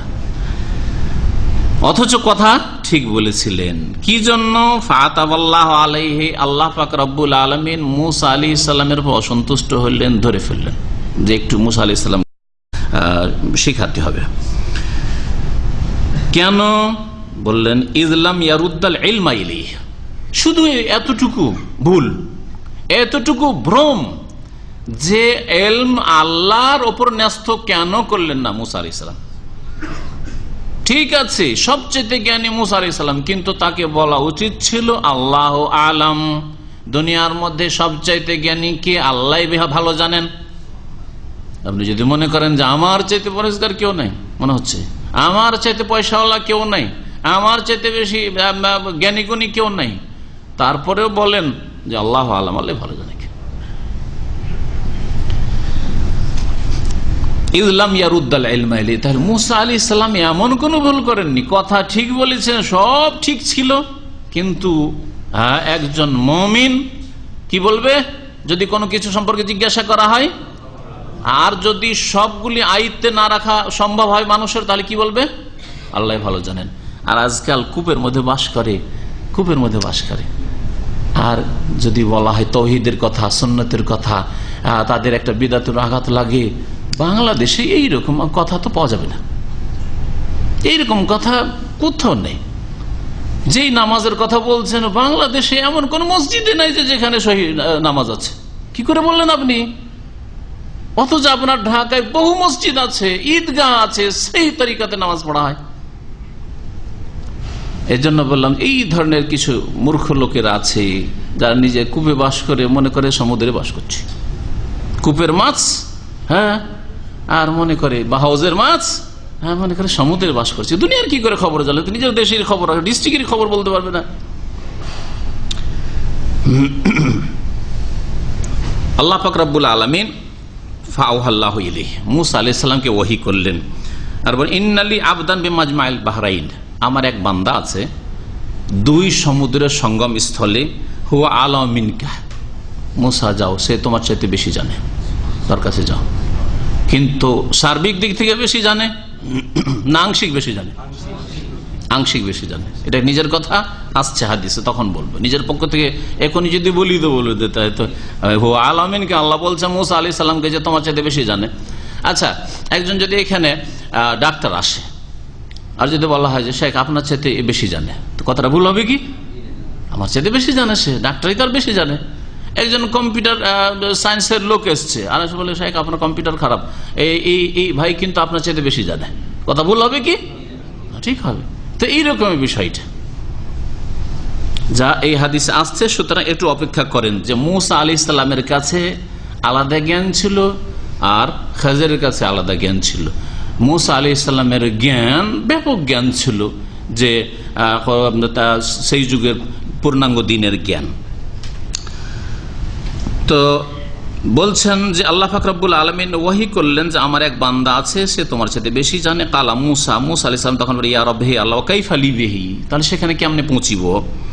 কালা তাখুয মাকা হুতান, একটা মাছ নাও তোমার সাথে, ফাতাহমিলুহু বিমিকতাল, আর একটা পাত্রে তুমি সেটা নিয়ে নাও। ফাহাইসুমা ফাকাদাল হুতা ফাহুয়া সাম্মা, যেখানে সেই মাছটিকে হারিয়ে ফেলবে, ফাহুয়া সাম্মা, সে সেখানেই আছে। সাম্মা মানে ওখানে বা সেখানে, আর সুম্মা মানে অতঃপর।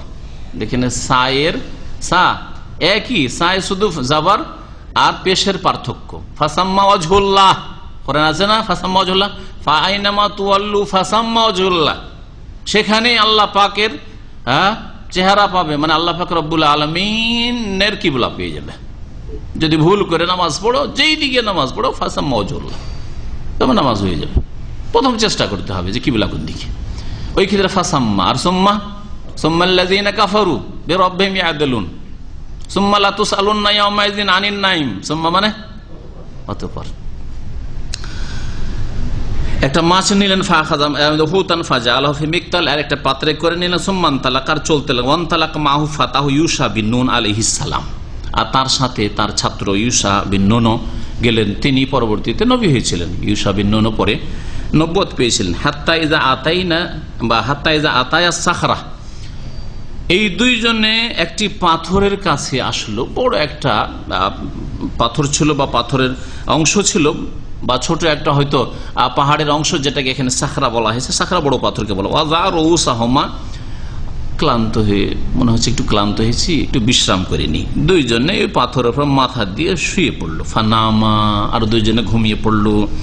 ওয়াজতারাবাল হুত ফিল মিকতাল, আর ওই যে মাছ, ভাজা মাছ ছিল, সেই মাছ ওই পাত্রে সে জীবিত হয়ে গেছে।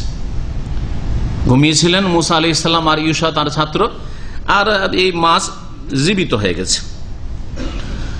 বলছেন নবী করিম সাল্লাল্লাহু আলাইহি ওয়াসাল্লাম, ফাখারাজা মিনহু ফাসাকাতা ফিল বাহরি, তারপরে মাছ পাত্র থেকে বেরিয়ে পড়ে আর লাফ দিয়ে গিয়ে সমুদ্রে পড়ে যায়। ফাত্তাখাজা সাবিলাহু ফিল বাহরি সারাবা, ওই আয়াতের অংশ। তারপরে সেই মাছ সমুদ্রে একটা সুড়ঙ্গ স্বরূপ রাস্তা গ্রহণ করলো, এমন রাস্তা বানিয়ে দিল যে মনে হচ্ছে যে সমুদ্রের মধ্যে সুড়ঙ্গ আছে। ও আমসাকাল্লাহু আনিল হুতি জিরিয়াতাল মাই, আল্লাহ পাক রব্বুল আলামিন ওই মাছ যেখান দিয়ে গেছে পানি প্রবাহিত হওয়াকে বাধা দিয়েছেন, পানি আর বইবে না, পানি পানির সাথে মিশবে না। ফাসারা আলাইহি মিসলা তাক, একটা ছোট, এগুলোকে কি বলে জানালার চাইতে ছোট যে ছিদ্র করা থাকে, কি বলবেন? হ্যাঁ, বাংলা জানেন না সব। হ্যাঁ, একটা ছিদ্রের মতো হয়ে গেছে দেয়ালে যেন তার। তো নবী করিম সাল্লাল্লাহু আলাইহি ওয়াসাল্লাম বলেন, ফালাম্মা ইস্তাইকাযা, যখন জেগে উঠলেন মুসা আলাইহিস সালাম, নাসিয়া সাহিবুহু আন ইখবিরাহু বিল হুত, তার সঙ্গী ইউশা তখন জেগেছিলেন, মাছটা যখন লাফ দেয়। আচ্ছা ঠিক আছে, মুসা আলাইহিস সালাম তো ঘুমিয়ে গেছেন, পরে বলবো, কিন্তু জাগার পরে যে বলবেন এ কথা তার সঙ্গে ভুলে গেছে। ফান্তালাকা বাকিয়াতা ইয়াউমিহিমা ওয়া লাইলাতাহুমা, তারপরে তারা আবার হাঁটতে শুরু করে দুইজনে, যে দিনের কিছু অংশ হয়তো বৈকাল হয়েছিল, যেমন তাফসীরকাররা বলেছেন সন্ধ্যা হয়ে গেল, আবার সারা রাত পার হয়ে গেল। হাত্তা ইযা কানা মিনাল গাদ, আগামীকাল সকাল হয়ে গেছে, নাস্তার সময় হয়েছে। হাঁটতেই আছেন, চলতে আছেন, যে কোথায় পাবো যার কাছে আমার চাইতে বেশি জ্ঞান আছে, আল্লাহ পাক বলেছেন, সুতরাং তার কাছ থেকে কিছু শিখবো, জানবো। কালা মুসা আলী ফাতাহ, মুসা আলাইহিস সালাম তখন সকালবেলা বললেন নিজে খাদেমকে, আতেনা গাদা আনা লাকাদ লাকিনা মিন সাফারিনা হাযা নাসাবা। এটা হচ্ছে কোরআনে কারীমের আয়াত, যে আয়াতটার তাফসীর করে দিই তাহলে বুঝতে সুবিধা হবে। আল্লাহ পাক রব্বুল আলামিন ইরশাদ করছেন, ফালাম্মা জাওয়াজা, যখন মুসা এবং তার এই খাদেম এই স্থানকে অতিক্রম করে গেল, পার করে গেল। কোন স্থান? মাজমাউল বাহরাইন, দুই সমুদ্রের যে সঙ্গম স্থল, এই জায়গাকে পার করে গেল। কাল আলে ফাতাহু, তখন সে নিজ যুবককে বলল, বেশ কিছু দূর চলে গেছে, যেমন হাদিস আসলো, রাত পার হয়ে গেছে, সকাল হয়ে গেছে, আতে না গাদা আনা, আমাদেরকে আমাদের সকালে নাস্তা দাও, খাবার দাও। লাকাদ লাকিনা মিন সাফারিনা হাযা নাসাবা, আমাদের এই সফরে বড়ই ক্লান্তি আমাদেরকে পেয়ে গেছে, ক্লান্তির সম্মুখীন হয়েছি, বড় ক্লান্ত হয়ে গেছি। নবী করিম সাল্লাল্লাহু আলাইহি ওয়াসাল্লামের এই হাদিসে রয়েছে, এখন শুনেন যে তার আগে পর্যন্ত কিন্তু অনেক দূর হেঁটে এসছেন, এই জায়গায় আসা পর্যন্ত কোনো ক্লান্তি আসেনি, যেমনই আসল গন্তব্য স্থান অতিক্রম করেছেন শুরু হয়ে গেছে ক্লান্তি। নবী করিম সাল্লাল্লাহু আলাইহি ওয়াসাল্লাম বলছেন যে মুসা আলাইহিস সালাম বললেন, আতেনা গাদানা, আমাদেরকে আমাদের নাস্তা দাও বা খাবার দাও। লাকাদ লাকিনা মিন সাফারিনা হাযা নাসাবা, আমাদের এই সফরে আমাদেরকে ক্লান্তি পেয়ে গেছে বা ক্লান্তির সম্মুখীন হয়েছি। ওয়ালাম ইয়াজিদ মুসা নাসাবা হাত্তা জাওয়াজাল মাকান আল্লাযী আমারাহুল্লাহু বিহি, নবী সাল্লাল্লাহু বলছেন যে মুসা আলাইহিস সালাম অতক্ষণ পর্যন্ত ক্লান্ত হননি যতক্ষণ পর্যন্ত ওই জায়গা থেকে তিনি অতিক্রম না করেছেন যেই জায়গার আল্লাহ নির্দেশ দিয়েছিলেন, মাজমাউল বাহরাইন, দুই সমুদ্রের সঙ্গম স্থলে পৌঁছে যাও তুমি। সেখানে গিয়ে বলেন কাল আলাহু ফাতাহু, তখন এই যুবক বলল, কি বলল, আরে তো ভুল করেছি। তখন মনে হয়েছে যে কাজ তো খারাপ, নাস্তাই তো নেই, নাস্তা তো গেছে। কালা আরাইতা, তখন ওই খাদেম বলল, আরাইতা, আচ্ছা আপনি বলুন তো, ইজ আওয়াইনা ইলা সাখরা, যখন আমরা আশ্রয় নিয়েছিলাম ওই পাথরের পাশে, পাথরের মাথা দিয়ে আমরা শুয়ে গেছিলাম দুইজনে, তখন দেখেছি যে মাছ পালিয়ে গেল লাফ দিয়ে। ফাইন্নি নাসিতুল হুত, আমি এই মাছের কথা আপনাকে বলতে ভুলে গেছি, যে মাছ যে পালিয়ে গেছে এই কথা বলতে ভুলে গেছি। ওয়ামা আনসানিহু ইল্লা শাইতান, আর আমাকে ভুলিয়ে দিয়েছে একমাত্র শয়তানে। তার ভুলিয়ে দেওয়া কাজ এইরকমই মন্দ কাজ কার পক্ষ থেকে হয়? শয়তানের প্ররোচনায় হয়, শয়তানের পক্ষ থেকে গাফিল করে দেওয়া হয়। যে কোনো পাপ হয় শয়তান প্ররোচিত করে, শয়তান কুমন্ত্রণা দেয়। কোন একটা ভালো কাজ ভুলে গেলেন, শয়তান ভুলিয়ে দেয়, কিন্তু নামাজের মধ্যে আসেন শয়তান স্মরণ করিয়ে দেবে। পরীক্ষা করেছেন? সারাদিন যতগুলি কাজ কথা ভুলে আসেন, নামাজের মধ্যে আসলে শয়তান বলবে উজকুর কাজা, উজকুর কাজা। এটা হাদিসের শব্দ বলছি। অমুক কথা স্মরণ কর, তুই যে আজ ভুলে গেছিস, সকালবেলা তোর ওই স্ত্রীকে টেলিফোন করা হয়নি, সকালবেলা টেলিফোন করেছিলি তোর ছেলেটার সাথে কথা বলিসনি, হ্যাঁ সকালবেলা কথা বলি তো মা বাবার সাথে কথা বলা হইল না, সকালবেলা এই কাজটা করে দিকে অমুক জিনিসটা ভুলে গেছিস, নামাজ আরে চাবিটা তো ভুলে গেছি অফিসে, আর এখন তো বাসায় চলে যাচ্ছি, বাসা খুলবো কি দিয়ে, নামাজের মধ্যে মনে হবে। এইভাবে উজকুর কাজা উজকুর কাজা এমন শয়তান করতে থাকে হাত্তা লা ইয়াদরি কাম সাল্লাহ। মুসাল্লি বুঝতে পারেন যে কয় রাকাত নামাজ পড়লাম, কত রাকাত হইল। ইমামের পিছনে থাকলে যা বুঝতেই পারে না যে কয় রাকাত হইল, আর ছুটেছে তো কয় রাকাত ছুটেছে, কয় রাকাত কাজা করবো। সুবহানাল্লাহ। শয়তান লেগে আছে, ভালো কাজে লাগেন শয়তান পিছনে লেগে যাবে তখন, যাতে ক্ষতি হয় আপনার, যেহেতু নামাজের ক্ষতি হবে এর দ্বারা, এই জন্য আপনাকে স্মরণ করিয়ে দেবে। আর যেখানে স্মরণ করা আপনার জরুরি ছিল সেখানে শয়তান ভুলিয়ে দেবে। ওমা আনসানি ইল্লা শয়তান, আমাকে শয়তানই তো ভুলিয়েছে। আন আযকুরা, যে আপনার সামনে সেই আলোচনা করব, আপনাকে যে বলবে কথা বলতে শয়তান ভুলিয়ে দিয়েছে। ওয়াত্তাখাযা সাবিলাহু ফিল বাহরি আজাবা, আর সেই মাছ সমুদ্রে আশ্চর্যজনক ভাবে রাস্তা নিয়েছে, রাস্তা গ্রহণ করেছে। আজাবান, বিস্ময়কর ভাবে। কিরকম বিস্ময়কর? ওই যে সারাবা, সুরঙ্গ।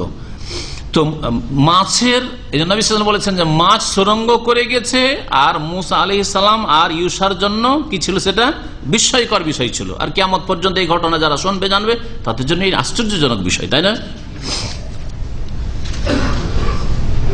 কালা যালিকা মা কুননা নাবগি, তখন মুসা আলাইহিস সালাম বলে, আরে কি করেছো তুমি? এই জায়গায় তো তলাশ করছি আমরা। যালিকা, এটাই তো, মা কুননা, ওই জিনিস, কুননা নাবগি, যার সন্ধান আমরা করতে এসেছি, যার তলাশে এসেছি।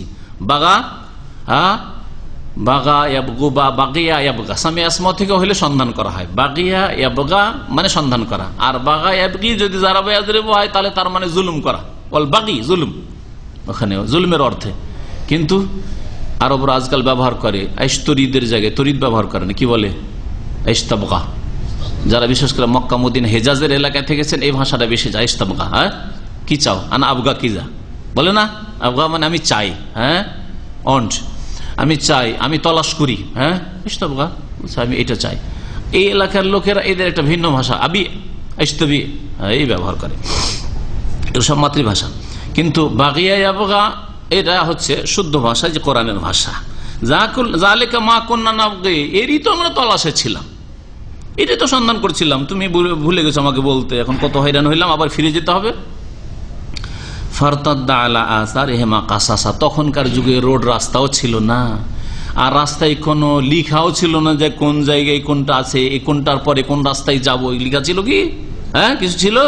আজকাল না হয় রাস্তায় ফিরে আসলে বুঝতে পারছেন, হ্যাঁ এখন ফিরে এসে রিয়াজ থেকে ধরেন ফিরছেন আপনি, মাঝখানে এদিক ওদিক ডানে বামে অনেক রাস্তায় গিয়েছে, আপনি বুঝতে পারছেন যে কোন দিকে যাবো। যদি এয়ারপোর্ট জানতো, এয়ারপোর্ট কোনটা দিয়ে আপনি এক্সিট করবেন বুঝতে পারছেন, কিন্তু তখন বোঝার কোনো ক্ষমতা ছিল না। মরুভূমিতে কি করে বুঝবেন? জনবস্তি নেই। সুবহানাল্লাহ। এই জন্য আল্লাহ পাক কি বলছেন? ফারতাদ্দা, উভয়ে ফিরে আসলেন, আলা আসারিহিমা কাসাসা, তাদের পদচিহ্ন লক্ষ্য করে, যেখানে যেখানে পায়ের দাগ পড়েছে, হ্যাঁ, সেগুলি দেখতে দেখতে, যে আমরাই তো এই দিক দিয়ে হেঁটে এসেছি, আমরা দুজন হেঁটেছি, তো পায়ের ধাপগুলি দেখা যাচ্ছে, এই দেখে তারা ফিরে আসলেন আসল জায়গায়। ফাওয়াজাদা আবদাম মিন ইবাদিনা, তারপরে এই দুইজনে পেলেন আমার বান্দাদের এক বান্দাকে। আল্লাহ পাক বলেছেন আমার বান্দা। তো খাজির আলাইহিস সালাম কে ছিলেন? আল্লাহ পাকের বান্দা। বান্দা আল্লাহর শরীক হয়? হ্যাঁ, বান্দা আল্লাহর শরীক হয়? আল্লাহর কাজ বান্দা করতে পারে না? কখনো না। তাহলে আল্লাহ পাক রব্বুল আলিমুল গায়ব, খেজের আলিমুল গায়ব, আল্লাহ পাক আল হাই, চিরঞ্জীব, খেজের চিরঞ্জীব যে এখনো বেঁচে আছে, আর খেজের অমুক পীর সাহেবের কাছে চলে আসলো, অমুকের কাছে চলে আসলো, অমুকের কাছে চলে আসলো, আর বললো যে খেজের বলছে যে এই করো আর সেই করো। আজকাল এই বিদাতি মার্কেটে পীরদের মার্কেটে এর খুব ছড়াছড়ি আছে যে অমুকের খিজির আলাইহিস সালামের সাথে দেখা হয়েছে, হ্যাঁ অমুক খিজিরের কাছে পরামর্শ নেই। তাহলে বান্দা কি করে আল্লাহই চিরঞ্জীব হইতে পারে? যখন আল্লাহর বান্দা তো অবশ্যই তিনি মারা গেছেন। আর এই বিষয়টিও বলবো ইনশাআল্লাহ তাআলা এই ঘটনা শেষ করার পরে, তবে তাফসীর শেষ করার পরে আগামী সপ্তাহে সেটা স্মরণ করে দিবেন আপনারা। এখন হাদিসের দিকে ফিরে আসেন।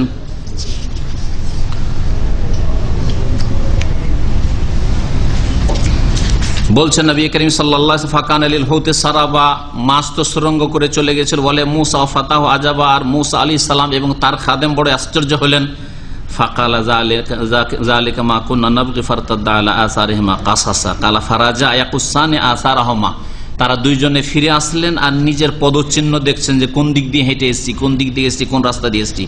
হাত্তান্তে হায়া এলা সাখরাতে, ওই ঠিক যেই পাথরে মাথা দিয়ে শুয়ে বিশ্রাম করেছিলেন সেই পাথরের কাছে ফিরে আসলেন। ফায়দা রাজুলুন মুসাজ্জা বিসব, এসে দেখলেন যে একজন মানুষ শুয়ে আছে কাপড় বা চাদর, সব কাপড়, কাপড় দিয়ে শরীর ঢেকে। সাজ্জা সাজ্জে মানে হচ্ছে ঢেকে দাও। ওয়াল্লাইলি ইজা সাজা, রাতের শপথ, আর রাতকে যা ঢেকে নেই মানে অন্ধকারে ঢেকে নেই, রাতের আলোকে অন্ধকারে ঢেকে নেই। সাজা মানে তাহলে ঢেকে নেওয়া, আচ্ছাদিত করা। মুসাজ্জান বেসব মানে মুগাত্তা বেসব, কাপড় দিয়ে ঢাকা অবস্থায়, যেন কাপড় দিয়ে শরীর ঢেকে শুয়ে আছে এই লোক। ফাসাল্লামা আলাইহি মুসা আলাইহিস সালাম, মুসা আলাইহিস সালাম সালাম করলেন, আসসালামু আলাইকুম, সালাম করলেন। ফাকাল আল খাজির, খাজির বললেন ওয়া আন্না বিআরজিকা সালাম, আরে এই এলাকায় সালাম আবার কোত্থেকে আসলো? ওয়া আন্না বিআরজিকা সালাম, এ তোমাদের এই ভূমিতে সালাম কোত্থেকে আসলো? এই এলাকায় সালাম দেনেওয়ালা তো কেউ জানে না, সালাম জানেও না। সালাম একমাত্র মুসা আলাইহিস সালামের দিনের লোকেরা, বনি ইসরাইলরা জানে, তাদের তাহিয়া সেটা। কিন্তু এই এলাকায় তো এমন কোন মানুষ নেই যারা সালাম চেনে। এখন কেউ যদি এমন এলাকায় চলে যাওয়া, মুসলিম খ্রিস্টান এলাকায়, যে এলাকায় একজন মুসলিম নেই, আর যদি সালাম শুনে, আর এখানে কি করে সালাম শুনলাম, এখানে তো গুড মর্নিং, হ্যাঁ এখানে আবার সালাম কি করে শুনলাম, তার মানে মুসলিম আছে, তাই না? হ্যাঁ, তো ওই কথাই খাজির বললেন যে এখানে কি করে সালাম আসলো। ফাকালানা মুসা, তখন মুসা আলাইহিস সালাম, আমি তো মুসা বলছি। ফাকালা মুসা বনি ইসরাইল, কোন মুসা? ওই বনি ইসরাইলদের যে মুসা আর কথা জানি বা শুনেছি যে নবী তিনি। কালার নাম, হ্যাঁ ওই বনি ইসরাইলের মুসা আমি। কালা আতাইতুকা লিতুআল্লিমানি মিম্মা উল্লিমতা রুশদা, আপনার কাছে এসেছি যাতে আপনাকে যে শিক্ষা দেওয়া হয়েছে সেই শিক্ষা, সেই জ্ঞান থেকে আমাকে শিখাবেন, যা আমার জন্য দিক নির্দেশনা হবে, রুশদা। কালা ইন্নাকা লান তাসতাতিয়া মাইয়া সাবরা। এখন হাদিসের সাথে আয়াতগুলো এগোয়, কারণ এগুলি আয়াতের কথা। আল্লাহ পাক রব্বুল আলামিন ইরশাদ করেছেন, ফাওয়াজাদা আবদাম মিন ইবাদিনা, মুসা এবং তার ছাত্র আমার বান্দাদের এক বান্দাকে পেলেন। আতাইনাহু রাহমাতাম মিন ইনদিনা, আমার পক্ষ থেকে তাকে আমি রহমত, করুণা দান করেছি। ওয়া আল্লামনাহু মিন লাদুন্না ইলমা, এবং আমার পক্ষ থেকে তাকে বিশেষ জ্ঞান দান করেছি, আমার পক্ষ থেকে জ্ঞান দান করেছি। আল্লাহ বললেন, বিদআতপন্থীরা এই সুফি ইজমে একটি এলেমের নাম আছে ইলমে লদুন্নি, শুনেছেন?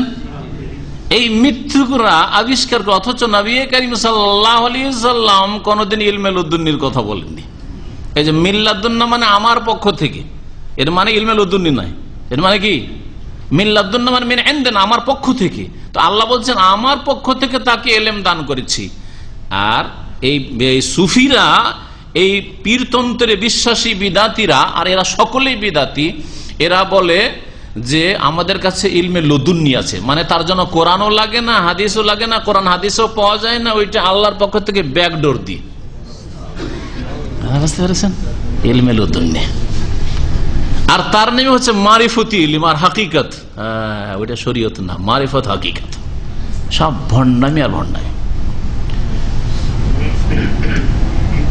খাজির আলাইহিস সালাম সম্পর্কে যখন বলবো যে তিনি নবী ছিলেন না কে ছিলেন, তখন সেই বিষয়টি আরো স্পষ্ট হবে যে খেজেরের শরীয়ত মানবেন না মুহাম্মদ রাসূলুল্লাহ সাল্লাল্লাহু আলাইহি ওয়াসাল্লাম শরীয়ত মানবেন বলেন। একটা শুধু প্রশ্ন করলাম যাতে আপনাদের দিমাগটা একটু খুলে, মগজটা খুলে, যে আপনার আমার উপর কোন শরীয়ত ফরজ, কোন দিন ফরজ করা হয়েছে? মুহাম্মদ রাসূলুল্লাহ সাল্লাল্লাহু আলাইহি ওয়াসাল্লামের দিন, ওয়াল্লাহি লাউ কানা মূসা হাইয়ান, আল্লাহর কসম করে বলছে উমর, মূসাও যদি জীবিত থাকতো আজকে, মা ওয়াসিয়াহু ইল্লা ইত্তিবাই, তাহলে আমার অনুসরণ করা ছাড়া, আমার তরিকা মানা ছাড়া তার কোনো নাজাত ছিল না, উপায় ছিল না। তাহলে এই পীর ভণ্ডদের আর মারিফতির নাম দিয়ে পাপ করা, মুরিদানদের বিবিদের সাথে নির্জন দেখা সাক্ষাৎ আর পা টিপে নেওয়া, অথবা তাদের বিশেষ বিশেষ ফতোয়াবাজি করা যে আমাদের জন্য যায় নামাজ মদে যদি ডুবানো থাকে তাতেও নামাজ পড়তে বললে অসুবিধা নেই, কারণ আমরা মারিফতি ইলম ওই ইলমে লদুন্নি দিয়ে বলছি, এটা মুহাম্মদ রাসূলুল্লাহ সাল্লাল্লাহু আলাইহি ওয়াসাল্লামের শরীয়ত না। যেই শরীয়ত না মানলে মুসা আলাইহিস সালামের পরিত্রাণ ছিল না, যদি মুসা বেঁচে থাকতেন মুহাম্মদ রাসূলুল্লাহ সাল্লাল্লাহু আলাইহি ওয়াসাল্লামের রিসালাতের জামানায়। এই জন্য ঈসা আলাইহিস সালাম যখন কিয়ামতের আগে আসবেন, তখন কোন শরীয়ত দিয়ে, কোন বিধান দিয়ে ফয়সালা করবেন?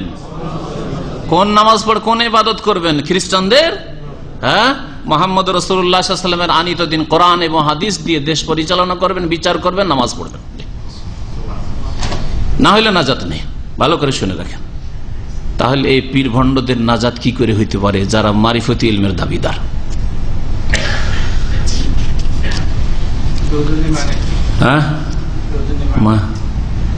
ওরা সাধারণ লোককে মূর্খ বানিয়েছে।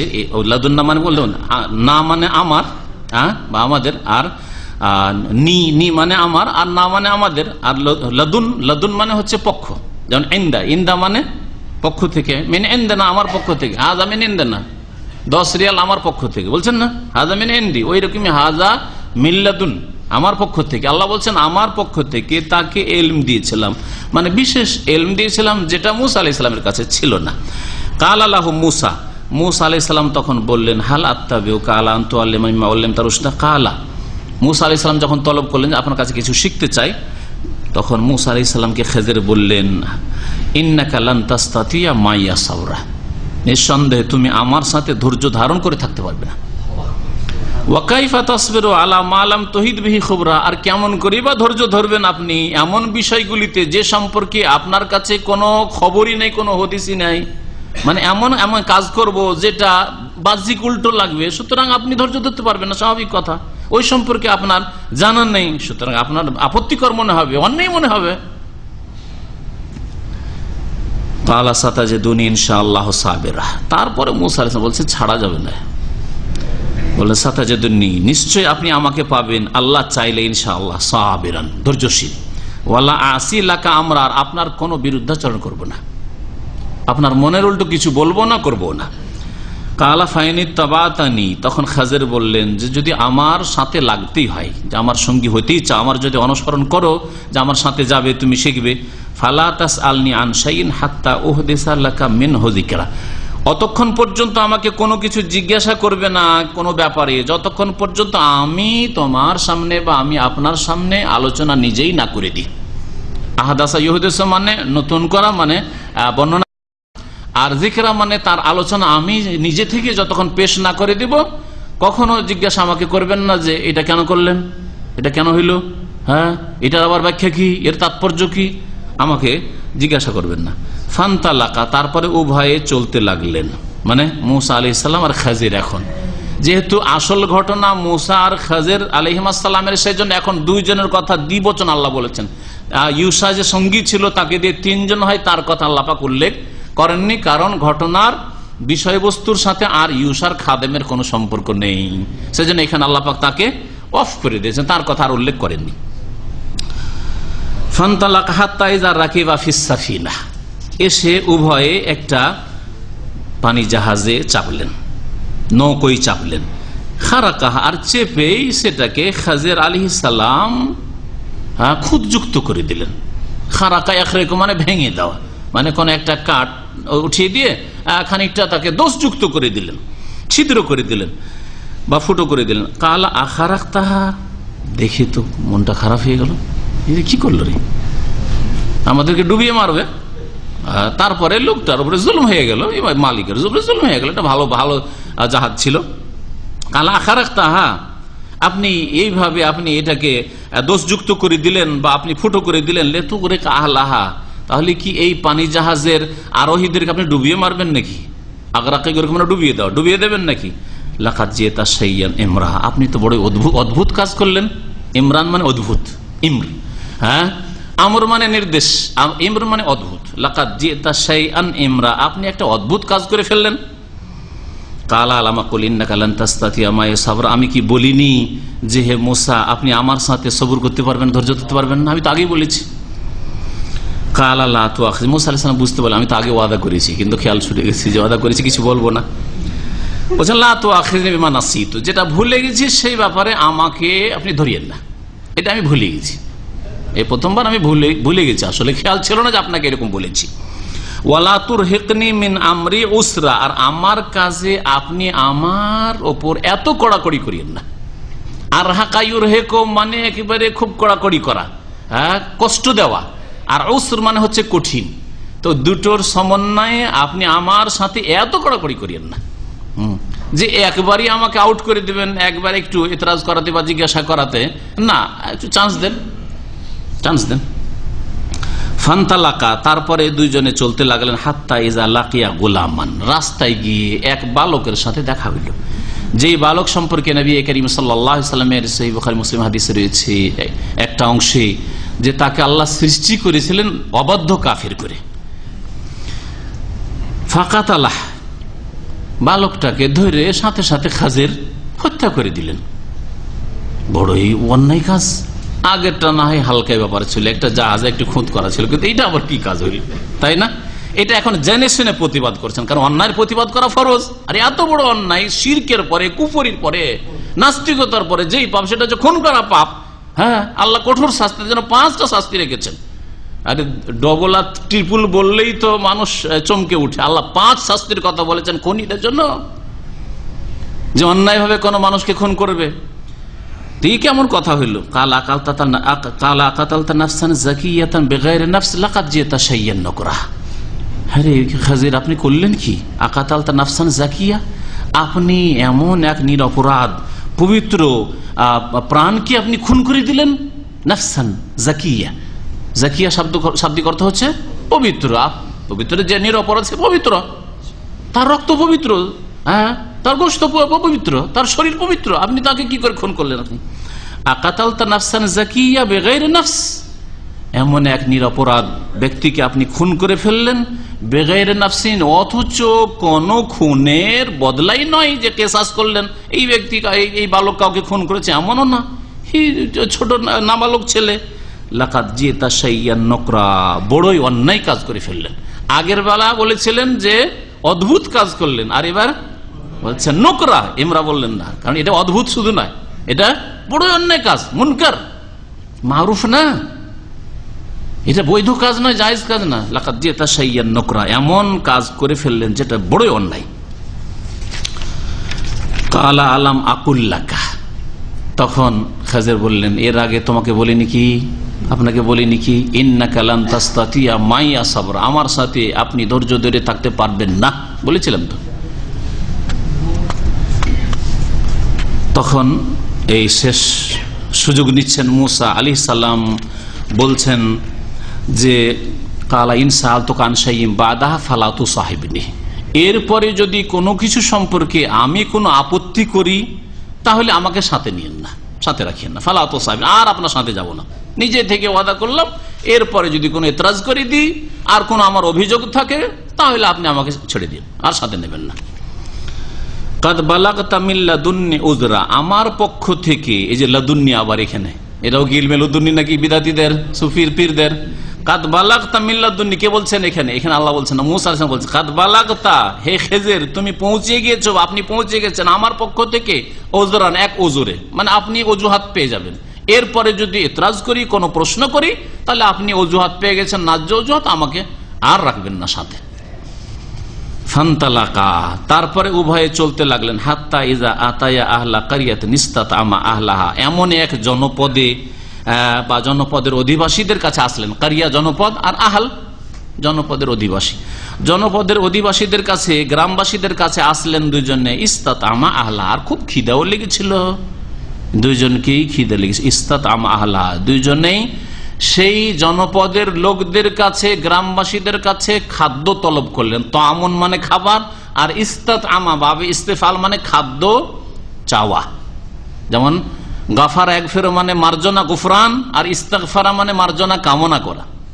ইস্তেগফার মানে মার্জনা কামনা করা। এই জন্য আস্তাগফিরুল্লাহ আস্তাগফিরুল্লাহ, আল্লাহ তোমার কাছে মার্জনা কামনা করি, তাই না? আল্লাহ মার্জনা কামনা করি। ইস্তাতাম আহলাহা, সেই গ্রামের অধিবাসীদের কাছে খাবার চাইলেন যে ভাই খুব খিদে লেগেছে, আমরা মুসাফির মানুষ, তো আমাদেরকে খেতে দেন।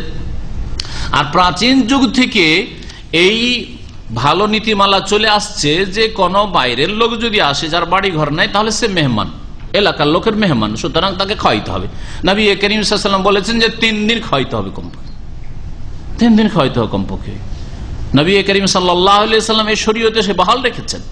আর মেহমান মানে আজকালকার আমার মুসলিম সমাজে যেমন আজ মেহমান মানে শ্বশুর বংশের হইতে হবে, তাহলে খেতে পাবে দুদানা, আর না হইলে কি হইতে হবে, হ্যাঁ ওই মায়ের বংশের হলে খেতে পাবে, মামা খালা বংশ, আর না হলে বাপ চাচার বংশের হইতে হবে, তাহলে খেতে হবে। এই 3 বংশ ছাড়া চতুর্থ এক শ্রেণীর লোকের আজকাল বেশি খেতে পাচ্ছে। বন্ধুরা, মায়ের বংশ মামা খালাকে না খাওয়াইতে পারে, চাচা ফুফুকে না খাওয়াইতে পারে, নিজের বংশের খাওয়াবে না, শ্বশুর বংশকে এক করে দেবে না, কিন্তু সাদিক বন্ধু ওটা ঠিক আছে, ওদের খাওয়াচ্ছে। দিনী ভাইকে খাওয়াবেন, আল্লাহওয়ালা পরেজগারকে খাওয়াবেন না, কিন্তু বেনামাজি বেদিন দুনিয়ার স্বার্থ, পয়সার স্বার্থ যে জড়িত আছে, হ্যাঁ গদির স্বার্থ জড়িত আছে, হ্যাঁ আর অন্য কোন স্বার্থ জড়িত আছে, দুনিয়ার ব্যবসায়ী স্বার্থ জড়িত আছে, প্রমোশন তার সাথে জড়িয়ে আছে, সুতরাং খাওয়াইতে হবে। আমার মোদির সুপারভাইজার খাওয়াইতে হবে। সুবহানাল্লাহ, আমাদের যে ইসলামিক সম্পর্ক ছিল, হ্যাঁ ইসলামিক আতিথ্য ছিল, সেটা চলে গেছে। আজকাল কোন গ্রামে যদি একটা অপরিচিত মানুষ যায়, নামাজ পড়ে দেখা যায় ধীরে ধীরে ধীরে ধীরে টান দিয়ে সব চলে যায়। কেউ আল্লাহর বান্দা জিজ্ঞাসা করে না যে লোকটা কোত্থেকে এসছে, রাত্রে থাকবে, তা খাওয়া লাগবে, জিজ্ঞাসা করবে না। এই ছোটবেলা আমরা যখন নাবালক ছিলাম দেখতাম মসজিদে নামাজ পড়লাম, এটা মুসাফির এসছে, কেউ জিজ্ঞাসা করলো না, কেউ জিজ্ঞাসা করলো না। হয়তো গ্রামের একজন আল্লাহর কোনো বান্দা আছে, সেখানে খাবার এনে দিল হয়তো। আর তাও আমাদের দেশে খাবার এনে দেওয়া যদি বাড়িতে খেয়ে দিয়ে বাঁচে, হ্যাঁ বাসি মাসি, ওটা বাসি হবে, যাক দিয়েই দিই তাহলে। আর নিজের বাচ্চারা একটু কম খাক, ওতে থেকে একটু ভাগ করে এনে দেব, এই রকমের ইমানি দায়িত্ব চেতনা নেই।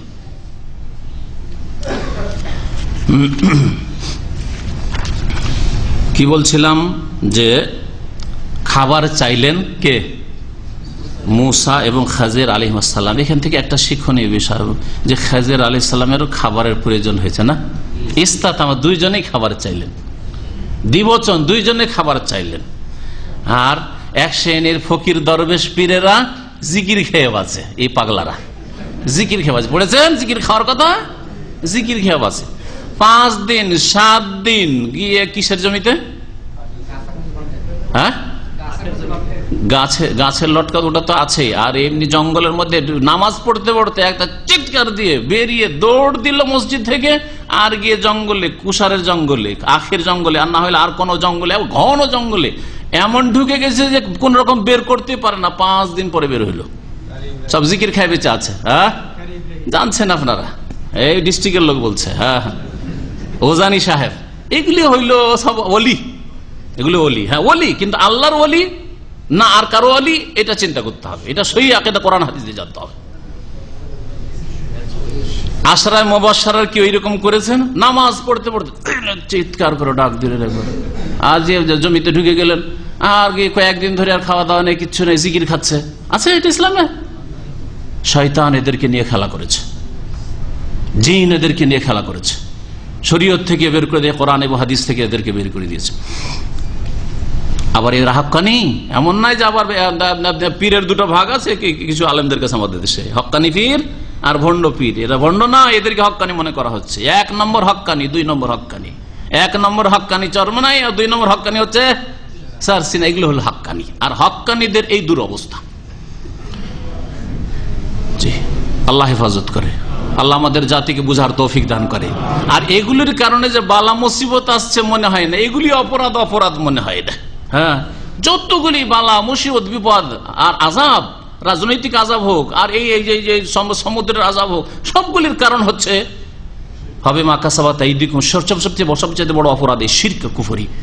এদেরকে একেবারে আল্লাহর পার্টনাররা শরীক বানিয়ে দিয়েছে, এদের খাবার লাগে না।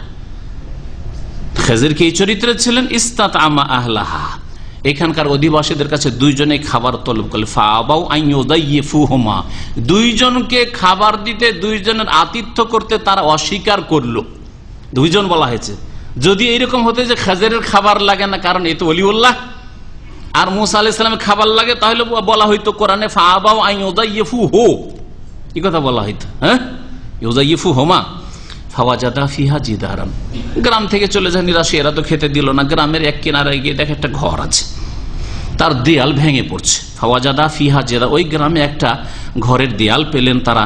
ইউরিদু আইয়ান কাদ্দা, যে দেয়ালটি ভেঙে পড়তে যাচ্ছিল, আর এই কয়েকদিনের মধ্যে ভেঙে পড়ে যাবে। ফাকামা, খাজির আলাইহিস সালাম সে দেয়ালটিকে হাতে ধরে সোজা করে দিলেন।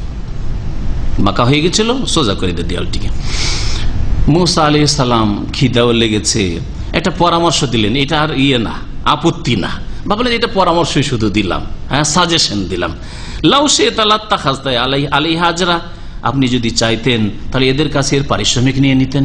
আরে এদের কাছে খেতে চাইলাম, খেতে দিল না, অনাহারে আছি, 2-4টা পয়সা হয়ে গেলে কিছু কিনে খেতাম আমরা। লাত্তাখাযতা আলাইহি হাজরা ক্বালা হাযা ফিরাকু বাইনি ওয়া বাইনিক। খেজর বলছেন আলাইহিস সালাম, এই হচ্ছে আমার মাঝে আর তোমার মাঝে পৃথকতা, এখন আমরা আলাদা হয়ে যাব, আর থাকা যাবে না একসাথে, আর চলবে না একসাথে থাকা, এখানে শেষ।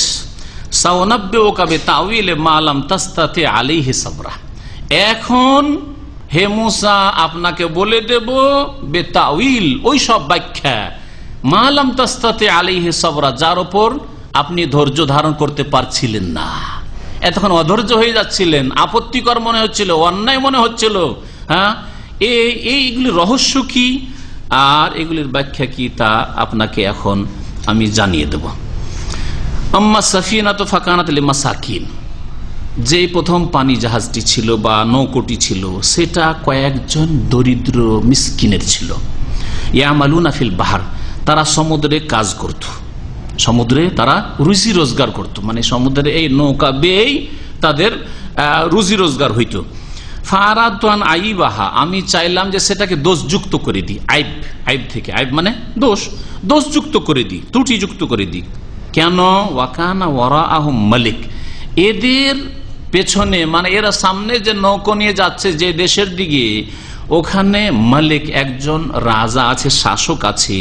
ইয়াখুযু কুল্লা সাফিনাতিন কাসবা, প্রত্যেক নৌকো বা পানি জাহাজকে জবরদখল সে নিয়ে যায়, কিন্তু সেই জাহাজ সব জাহাজকে নিয়ে যায়, তাহলে তো কোনো জাহাজ যেতে পারে না, তাহলে ভেঙে দিও তো কাজ হবে না। না, এখানে এই জন্য আয়াতের তাফসিরে হাদিস লাগবে। হাদিসে রয়েছে যে কুল্লা সাফিনাতিন সালিহা, ভালো যদি জাহাজ পাই, খুব সুন্দর নতুন জাহাজ, ভালো জাহাজ নতুন তৈরি করা হয়েছে বা ভালো নৌকো, তাহলে সেটাকে কেড়ে নিয়ে যায়। আর যদি ভাঙা ফোটা থাকে, ওইগুলো ও রাজা, জালেম রাজা নিতে চায় না, ও ভাঙা ফোটা নিয়ে কি করে, কি মেরামত করবে, তাই না? আজকাল নতুন গাড়ি, হ্যাঁ, নতুন গাড়ি যদি পায় তো লম্পটেরা নিয়ে যাবে। এই ভাঙা চোরা গাড়ি মেনটেনেন্স করতেই তো এর গাড়ির যে দাম তার চেয়ে বেশি হবে, যা ফেলে দেয়। তো কুল্লা সাফিনাতিন সালিহা, ভালো পানি জাহাজ বা ভালো নৌকো পেলে ওই জালেম শাসক জবরদখল নিয়ে যেত, দখল করে নিত। ও আম্মাল গোলাম, আর দ্বিতীয় ঘটনা কিসের ছিল? বালকের, সেই বালক ফাকানা আবাওয়াহু মুমিনিন, তার আব্বা আম্মা, আবাওয়াহু বলা হয়েছে দুই বাপ, তো মানুষের দুই বাপ হয় নাকি? দুই বাপ হয়। আবাওয়া, আবাওয়ান বলে মা বাবা, মাতা পিতাকে উদ্দেশ্য করা আরবি ভাষায়, যেমন ওয়ালেদাইন, ওয়ালেদ, ওয়ালেদাইন, ওয়ালেদ, ওয়ালেদের তাসনিয়া, তো ওয়ালেদ মানে তো হচ্ছে বাপ না, ওয়ালাদ মানে ছেলে, ওয়ালেদ মানে বাপ, আর ওয়ালেদাইন মানে তাহলে দুই বাপ হয়। ওই রকমই যেমন আবাওয়ান, এটাতে বাপ মাকে বোঝানো হয়েছে, আর মোজাক্কারটাকে, পুরুষ লিঙ্গটাকে প্রাধান্য দেওয়া হয়েছে। ওয়ালেদাইন মানে বাপ মা, প্যারেন্টস, হ্যাঁ, মাতা পিতা। আবাওয়াইন মানে বাপ মা, তো এখানে বাপ মায়ের অর্থে আছে। এখানে আলাদা আলাদা করে এই কথা বলা হয় যে আবারুম, বাপ আর মা। আল্লাহ পাক বলছেন যে খাজির কি বললেন? ও আম্মাল গোলাম ফাকানা আবাহু মুমিনিন, ওই যে বালকটিকে আমি হত্যা করলাম তার বাপ মা মুমিন ছিল, ইমানদার ধার্মিক লোক ছিল।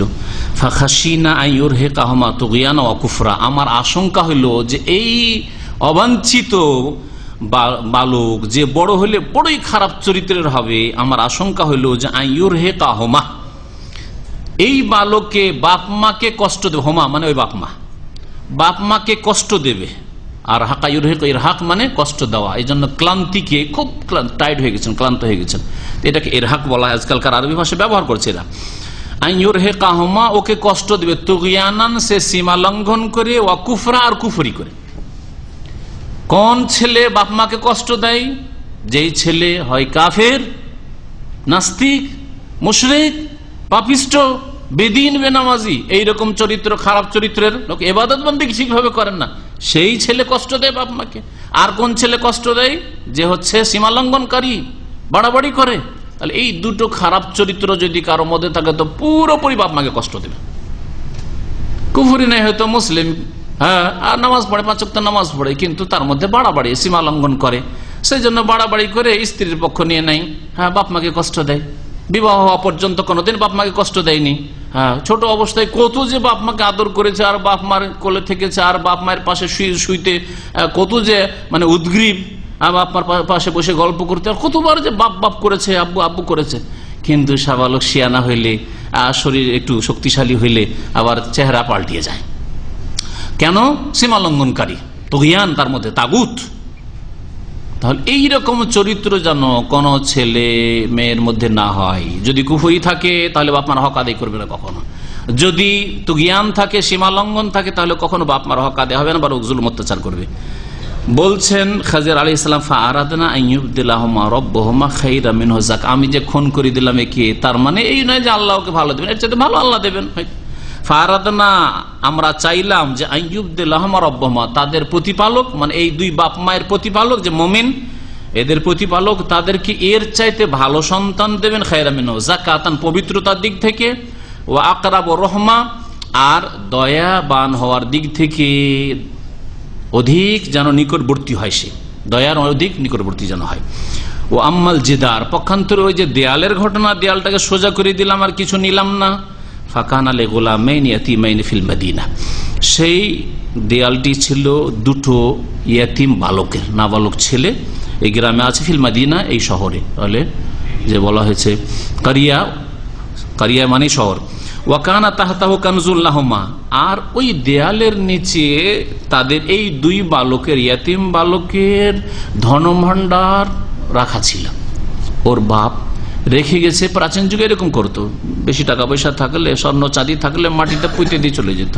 হ্যাঁ, আমরা যখন ছোটকালে ছিলাম, আজকাল এই জিনিসগুলো কমে গেছে, খুব শুনতাম যে অমুক ব্যক্তি কি পেয়েছে, হ্যাঁ টাকা পেয়েছে, বলতো না টাকার হাঁড়ি পেয়েছে। হ্যাঁ হ্যাঁ হ্যাঁ, এসব কথা, এই সম্পর্কে এমন এমন কথা উড়েছিল যে না পেলো অমুক জায়গায় পেয়েছে, অমুক গ্রামে পেয়েছে। হ্যাঁ, পেয়েছে না পেয়েছে আল্লাহ ভালো জানে। এগুলো যদি পাই তো অনেকের ধারণা এগুলো জিনদের টাকা, এরকম ধারণা ছিল, আমরা ছোটকালে খুব শুনতাম এগুলো জিনদের টাকা, আর জিন দিয়েছে, অমুককে স্বপ্নে দেখিয়েছে যে অমুক জায়গায় টাকা আছে, বা মাটি খুঁড়ছিল, চাষাবাদ করছিল আর টাকা পেয়েছে ইত্যাদি, জিনদের টাকা, এরকম একটা ভ্রান্ত ধারণা ছিল। আর একটা হচ্ছে যেটা সম্ভাবনা, যে কোনো মানুষ, আগের যুগে তো ব্যাংক ছিল না, আর বাড়িতে সুরক্ষিত রাখলে চোর ডাকাত খুব বেশি ছিল, নিরাপত্তা ছিল না, খড়ের ঘর, মাটির ঘর, সুতরাং মাটিতে পুঁতে রেখে দেয়, আর হঠাৎ করে মারা গেছে, ছেলে মেয়েদেরকে বলতেই ভুলে গেছে, বলাই হয়নি, হয়তো থেকেই গেছে। আল্লাহ পাক রব্বুল আলামিন বলছেন যে খাজির আলাইহিস সালাম বললেন যে এই শহরে দুই এতিম বালক ছিল, আর ওই দেয়াল, যে দেয়ালটি, বাড়িটি যেই বালকদের, এতিমদের, ওই দেয়ালের নিচে তাদের ধন সম্পদ, ধনভাণ্ডার ছিল। ওয়াকানা আবুহুমা সালেহা, আর এই দুই এতিমের বাপ বড়ই সৎ লোক ছিল, নেক লোক ছিল, নেক লোক ছিল, সেই জন্য আল্লাহ পাক এই ধন সম্পদের হেফাজত করতে চাইলেন। শিক্ষণীয় বিষয়, কোরআন এবং হাদিসের ঘটনাবলী থেকে শিখতে হবে। আর শুধু তরজমা পড়ে নিলেন, তাফসীর পড়ে নিলেন, আর কিছুই শিখলেন না, কিসসা শুনে খুব মজা লাগলো, এতে কোনো ফায়দা নেই। শিক্ষণীয় বিষয় যে আপনি যদি সৎ হন তো আপনার ছেলে মেয়েদের রিজিক আল্লাহ নষ্ট করবেন না। আপনার চাকরি নষ্ট করে চাকরি খেয়ে আপনার এখান থেকে এক্সিট লাগিয়ে আল্লাহ পাক রব্বুল আপনার ছেলে মেয়েকে কষ্ট দেবেন আপনি যদি সৎ হন। আর যদি এখান থেকে এক্সিট লেগে যাও দেশে গিয়ে আল্লাহ পাক উত্তম ব্যবস্থা করবেন, আপনাকে আল্লাহ পাক অসহায় ছেড়ে দেবেন না। ওয়াকানা আবুহুমা সালিহান। আপনি যদি মরেও যান, হ্যাঁ, ছেলে মেয়েদেরকে নাবালক রেখে আল্লাহ পাক তাদেরকে ফকির বানিয়ে দেবেন না। আল্লাহ পাক রব্বুল আলামিন মানুষের অন্তরে দয়া দিয়ে দেবেন, তারা তাদের খরচ দেবে। এক আমাদের দিনী ভাই, এক দায়ীর আত্মীয় এম্বুতে অ্যাক্সিডেন্ট করে মারা যায় গত 2-3 বছর আগে বা 4 বছর হয়ে গেল। ঘটনা আসলে সময় পার হইতে তো দেরি লাগে না, 3-4 বছর হয়ে গেল। অ্যাক্সিডেন্ট করে গাড়ি দুর্ঘটনায় মারা যায়। সুবহানাল্লাহ। ওই যে ব্যক্তি অ্যাক্সিডেন্ট করে মারা গেছে সে একজন মাদ্রাসা পড়ার লোক দেশের, আর তার স্ত্রী আছে, ছোট ছোট 2 মেয়ে বা ছেলে আছে, সব ছোট, 2 বছর 3 বছর 1 বছর এরকম বয়সের। সরাসরি যেই ভাইয়ের মাধ্যমে এই ব্যবস্থাটা হয়েছে তার কাছ থেকে শোনা ঘটনা। তারপরে এই ঘটনা এক সৌদি, জাযাহুল্লাহ খাইরান, এখানে ভালো মানুষের সংখ্যা যথেষ্ট আছে, দেশে খুঁজে পাওয়া যাবে না। জানতে পেরেছে যে আরে অমুক ছেলেটা তো এখানে কাজ করতো, হঠাৎ করে গাড়ি দুর্ঘটনায় মারা গেছে। এসে জিজ্ঞাসা করছে ওখানকার দায়ীকে, আমাদের যে বন্ধু মানুষ, তাকে যে আচ্ছা যে ভাই অ্যাক্সিডেন্ট করে মারা গেছে, দিনদার মানুষ ছিল, নামাজি মানুষ ছিল, তো ওর স্ত্রী আছে? হ্যাঁ, ওই স্ত্রী আছে। ছেলে মেয়ে আছে? হ্যাঁ, ছেলে মেয়ে আছে। কেউ দেখাশোনা আছে? বলছে কেউ দেখাশোনা নেই, আল্লাহ ছাড়া কেউ দেখাশোনা নেই। বলছে অসুবিধা নেই, ঠিক আছে, আমি 1000 রিয়াল করে মাসের মাস দেব। গত বছরে আমি অ্যাম্বোতে বক্তব্য করতে গিয়েও শুনে এলাম, গত কয়েক মাস আগেও বদরে শুনে এলাম যে এখনো সেই ভাই, সৌদি ভাই, ওই বাংলাদেশে মাসের মাস 1000 পাঠাচ্ছে ওই বিধবা এবং ইয়েতিম পরিবারের জন্য। জি হ্যাঁ। তা আল্লাহ পাক কিভাবে রিজিকের ব্যবস্থা করেন এটা দেখানোর জন্য এই ঘটনাটা শুধু বললাম। আল্লাহ যখন ব্যবস্থা করবেন তো কেউ ঠেকাতে পারবেন, আর আল্লাহ যদি অসহায় ছেড়ে দেন তো বড় বড় রাজা ধীরজা কেউ আল্লাহ পাক অসহায় করে ছেড়ে দিয়েছে, আর কাউকে সাহায্যকারী পায় না। আল্লাহ পাক রব্বুল আলামিন ইরশাদ করছেন যে খেজর আলাইহিস সালাম বললেন যে ওয়াকানা আবুহুমা সালিহা। এই দেয়ালটা কেন ঠিক করে দিলাম? এই জন্য যে এই 2 ইয়েতিম বালকের বাপ বড় নেক লোক ছিল। ফারাদা রব্বুকা, হে মুসা, তোমার প্রতিপালক চাইলেন যে আইয়াবলুগা আশুদ্দাহমা, এই 2 নাবালক ছেলে ইয়েতিম সাবালক হয়ে যাক। ওয়াস্তাখরিজা কানজাহমা, আর সাবালক হইলে তখন হুঁশজ্ঞান হবে, টাকাটা তখন যদি বের হয় তাহলে তারা সামলাতে পারবে। পক্ষান্তরে এই নাবালক অবস্থায় টাকা যদি বেরিয়ে আসে গ্রামবাসী লুটপাট করে নেবে, অথবা তারাই এখন হুঁশ দিশা হয়নি, 2-4 দিনের মধ্যে হ্যাঁ ডানে বামে ফুটিয়ে নষ্ট করে দিবে, বুঝতে পারবেন না। নাবালক ছেলের হাতে পয়সা দিলে যা হয়। আমাদের ইসলামী সেন্টারে কয়েক বছর আগে এক ছোট্ট মেয়ে, 7-8 বছরের মেয়ে বা তারও কম, বাপের পকেট থেকে 500 রিয়াল চুরি করে নিয়ে চলে এসছে, নিয়ে বাপের পকেট থেকে নিয়ে চলে এসছে। আর নিয়ে আসার পরে আর ওর চাইতে একটা বড় মেয়েকে নিয়েছে, মঙ্গলবার তখন ফ্যামিলি আলোচনা হইতো, আর নিয়ে গিয়ে ওই সিটি ফ্লাওয়ারে ঢুকে 500 রিয়াল দিয়ে সামান কিনছে, বেশ কিছু সামান কিনছে। 50 টাকার সামান কিনেছে, যা খাবে দাবে ব্যবহার করবে আর কি মেকআপ ইত্যাদি, আর 500 রিয়াল করে। চিন্তা করতে পারলেন? এই জন্য নাবালকদের হাতে এই রকম আমানতের জিনিস বা এই সব জিনিস ন্যস্ত করতে নাই।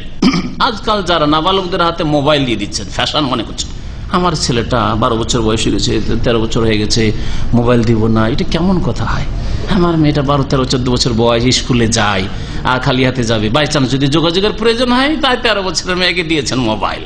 আর তার পরিণতি বুঝতেই পারছেন কি হচ্ছে আজকাল, বুঝতে পারছেন না? হ্যাঁ।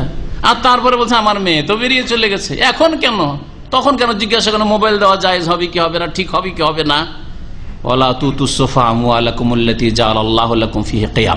আল্লাহ বলছেন তোমাদের নির্বোধদেরকে, যাদের এখনো বুদ্ধি জ্ঞান হয়নি, তাদের হাতে ধন সম্পদ তুলে দিও না, না তার ব্যবহার জানবে না, যে সৎ ব্যবহার কেমন হয় আর অসৎ ব্যবহার কেমন হয় জানবে না।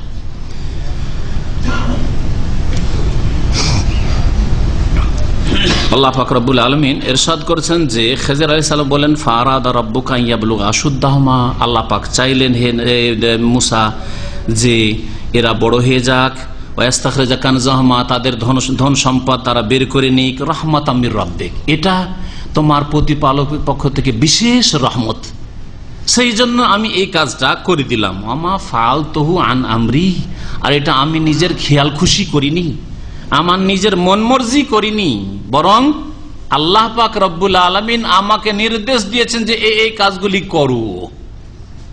নির্দেশ দিয়েছেন ওমা ফাআলতুহু আন আমরি। মনে রাখবেন এই আয়াতের অংশটুকু, কারা আল্লাহ পাকের নির্দেশবিহীন কাজ করেন না, যাদের কাছে ওহী আসে।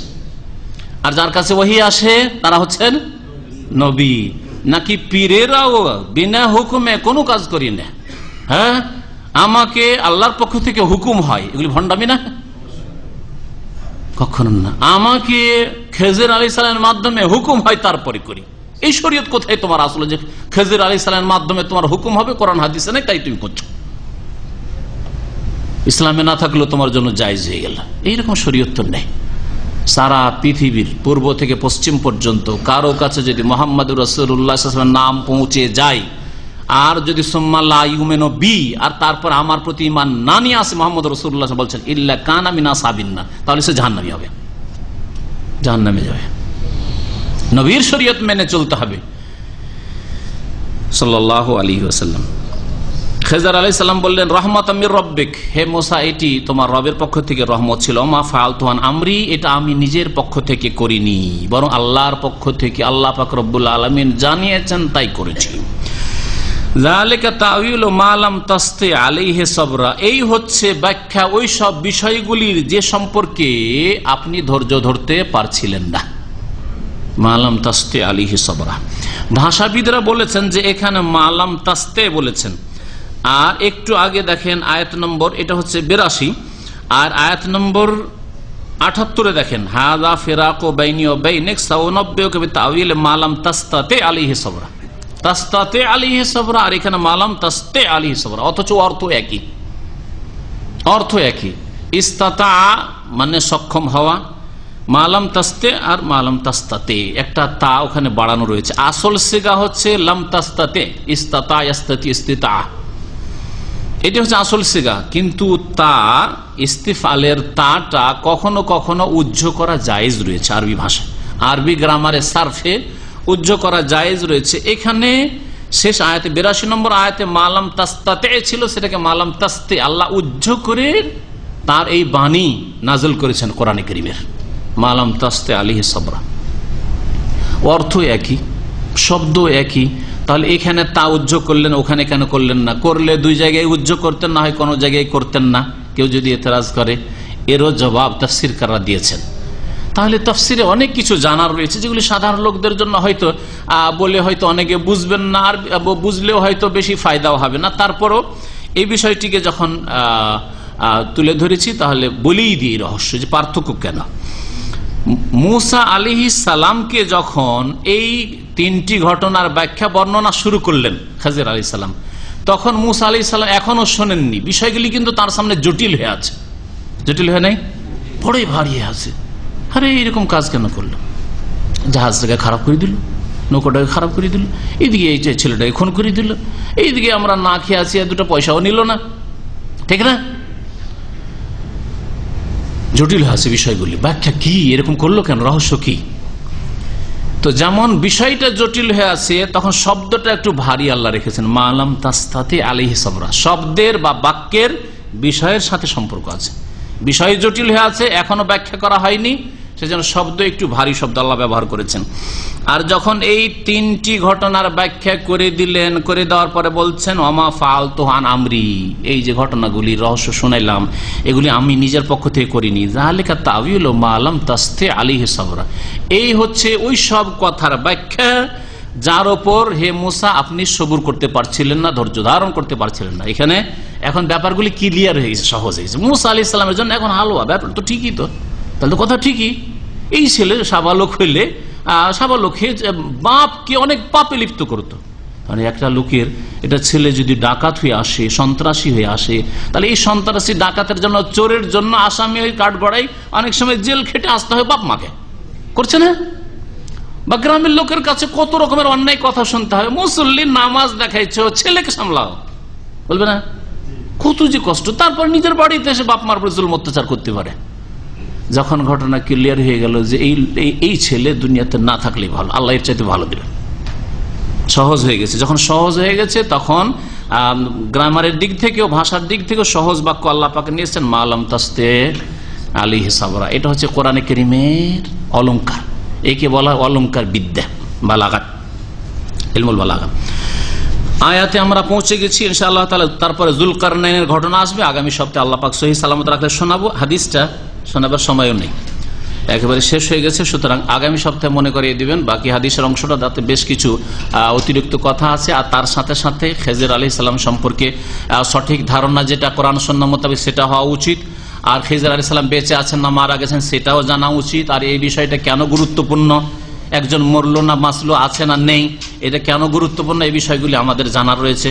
কারণ শিরক বিদআত থেকে বাঁচা ফরজ জাতিকে, আর শিরক বিদআতের রাস্তায় হচ্ছে খেজর আলাইহিস সালাম বেঁচে আছেন না মারা গেছেন। বেঁচে আছেন তার মানে ওই রাস্তা খোলা আছে ভণ্ডদের জন্য, আর যেই রাস্তা দিয়ে তাদের কাছে এই শয়তানের ওহী আসতে আছে, এই ধারণা ভ্রান্ত ধারণা। আল্লাহ পাক রব্বুল আলামিন যেন হিদায়াত দান করেন, আল্লাহ পাক কোরআনে কারীম বোঝার তৌফিক দান করেন, নবী করিম সাল্লাল্লাহু আলাইহি ওয়াসাল্লামের তরিকা আমাদের চলার তৌফিক দান করেন। সুবহান রাব্বিকা রব্বিল ইজ্জাতি আম্মা ইয়াসিফুন ওয়া সালামু আলাল মুরসালিন ওয়াল হামদুলিল্লাহি।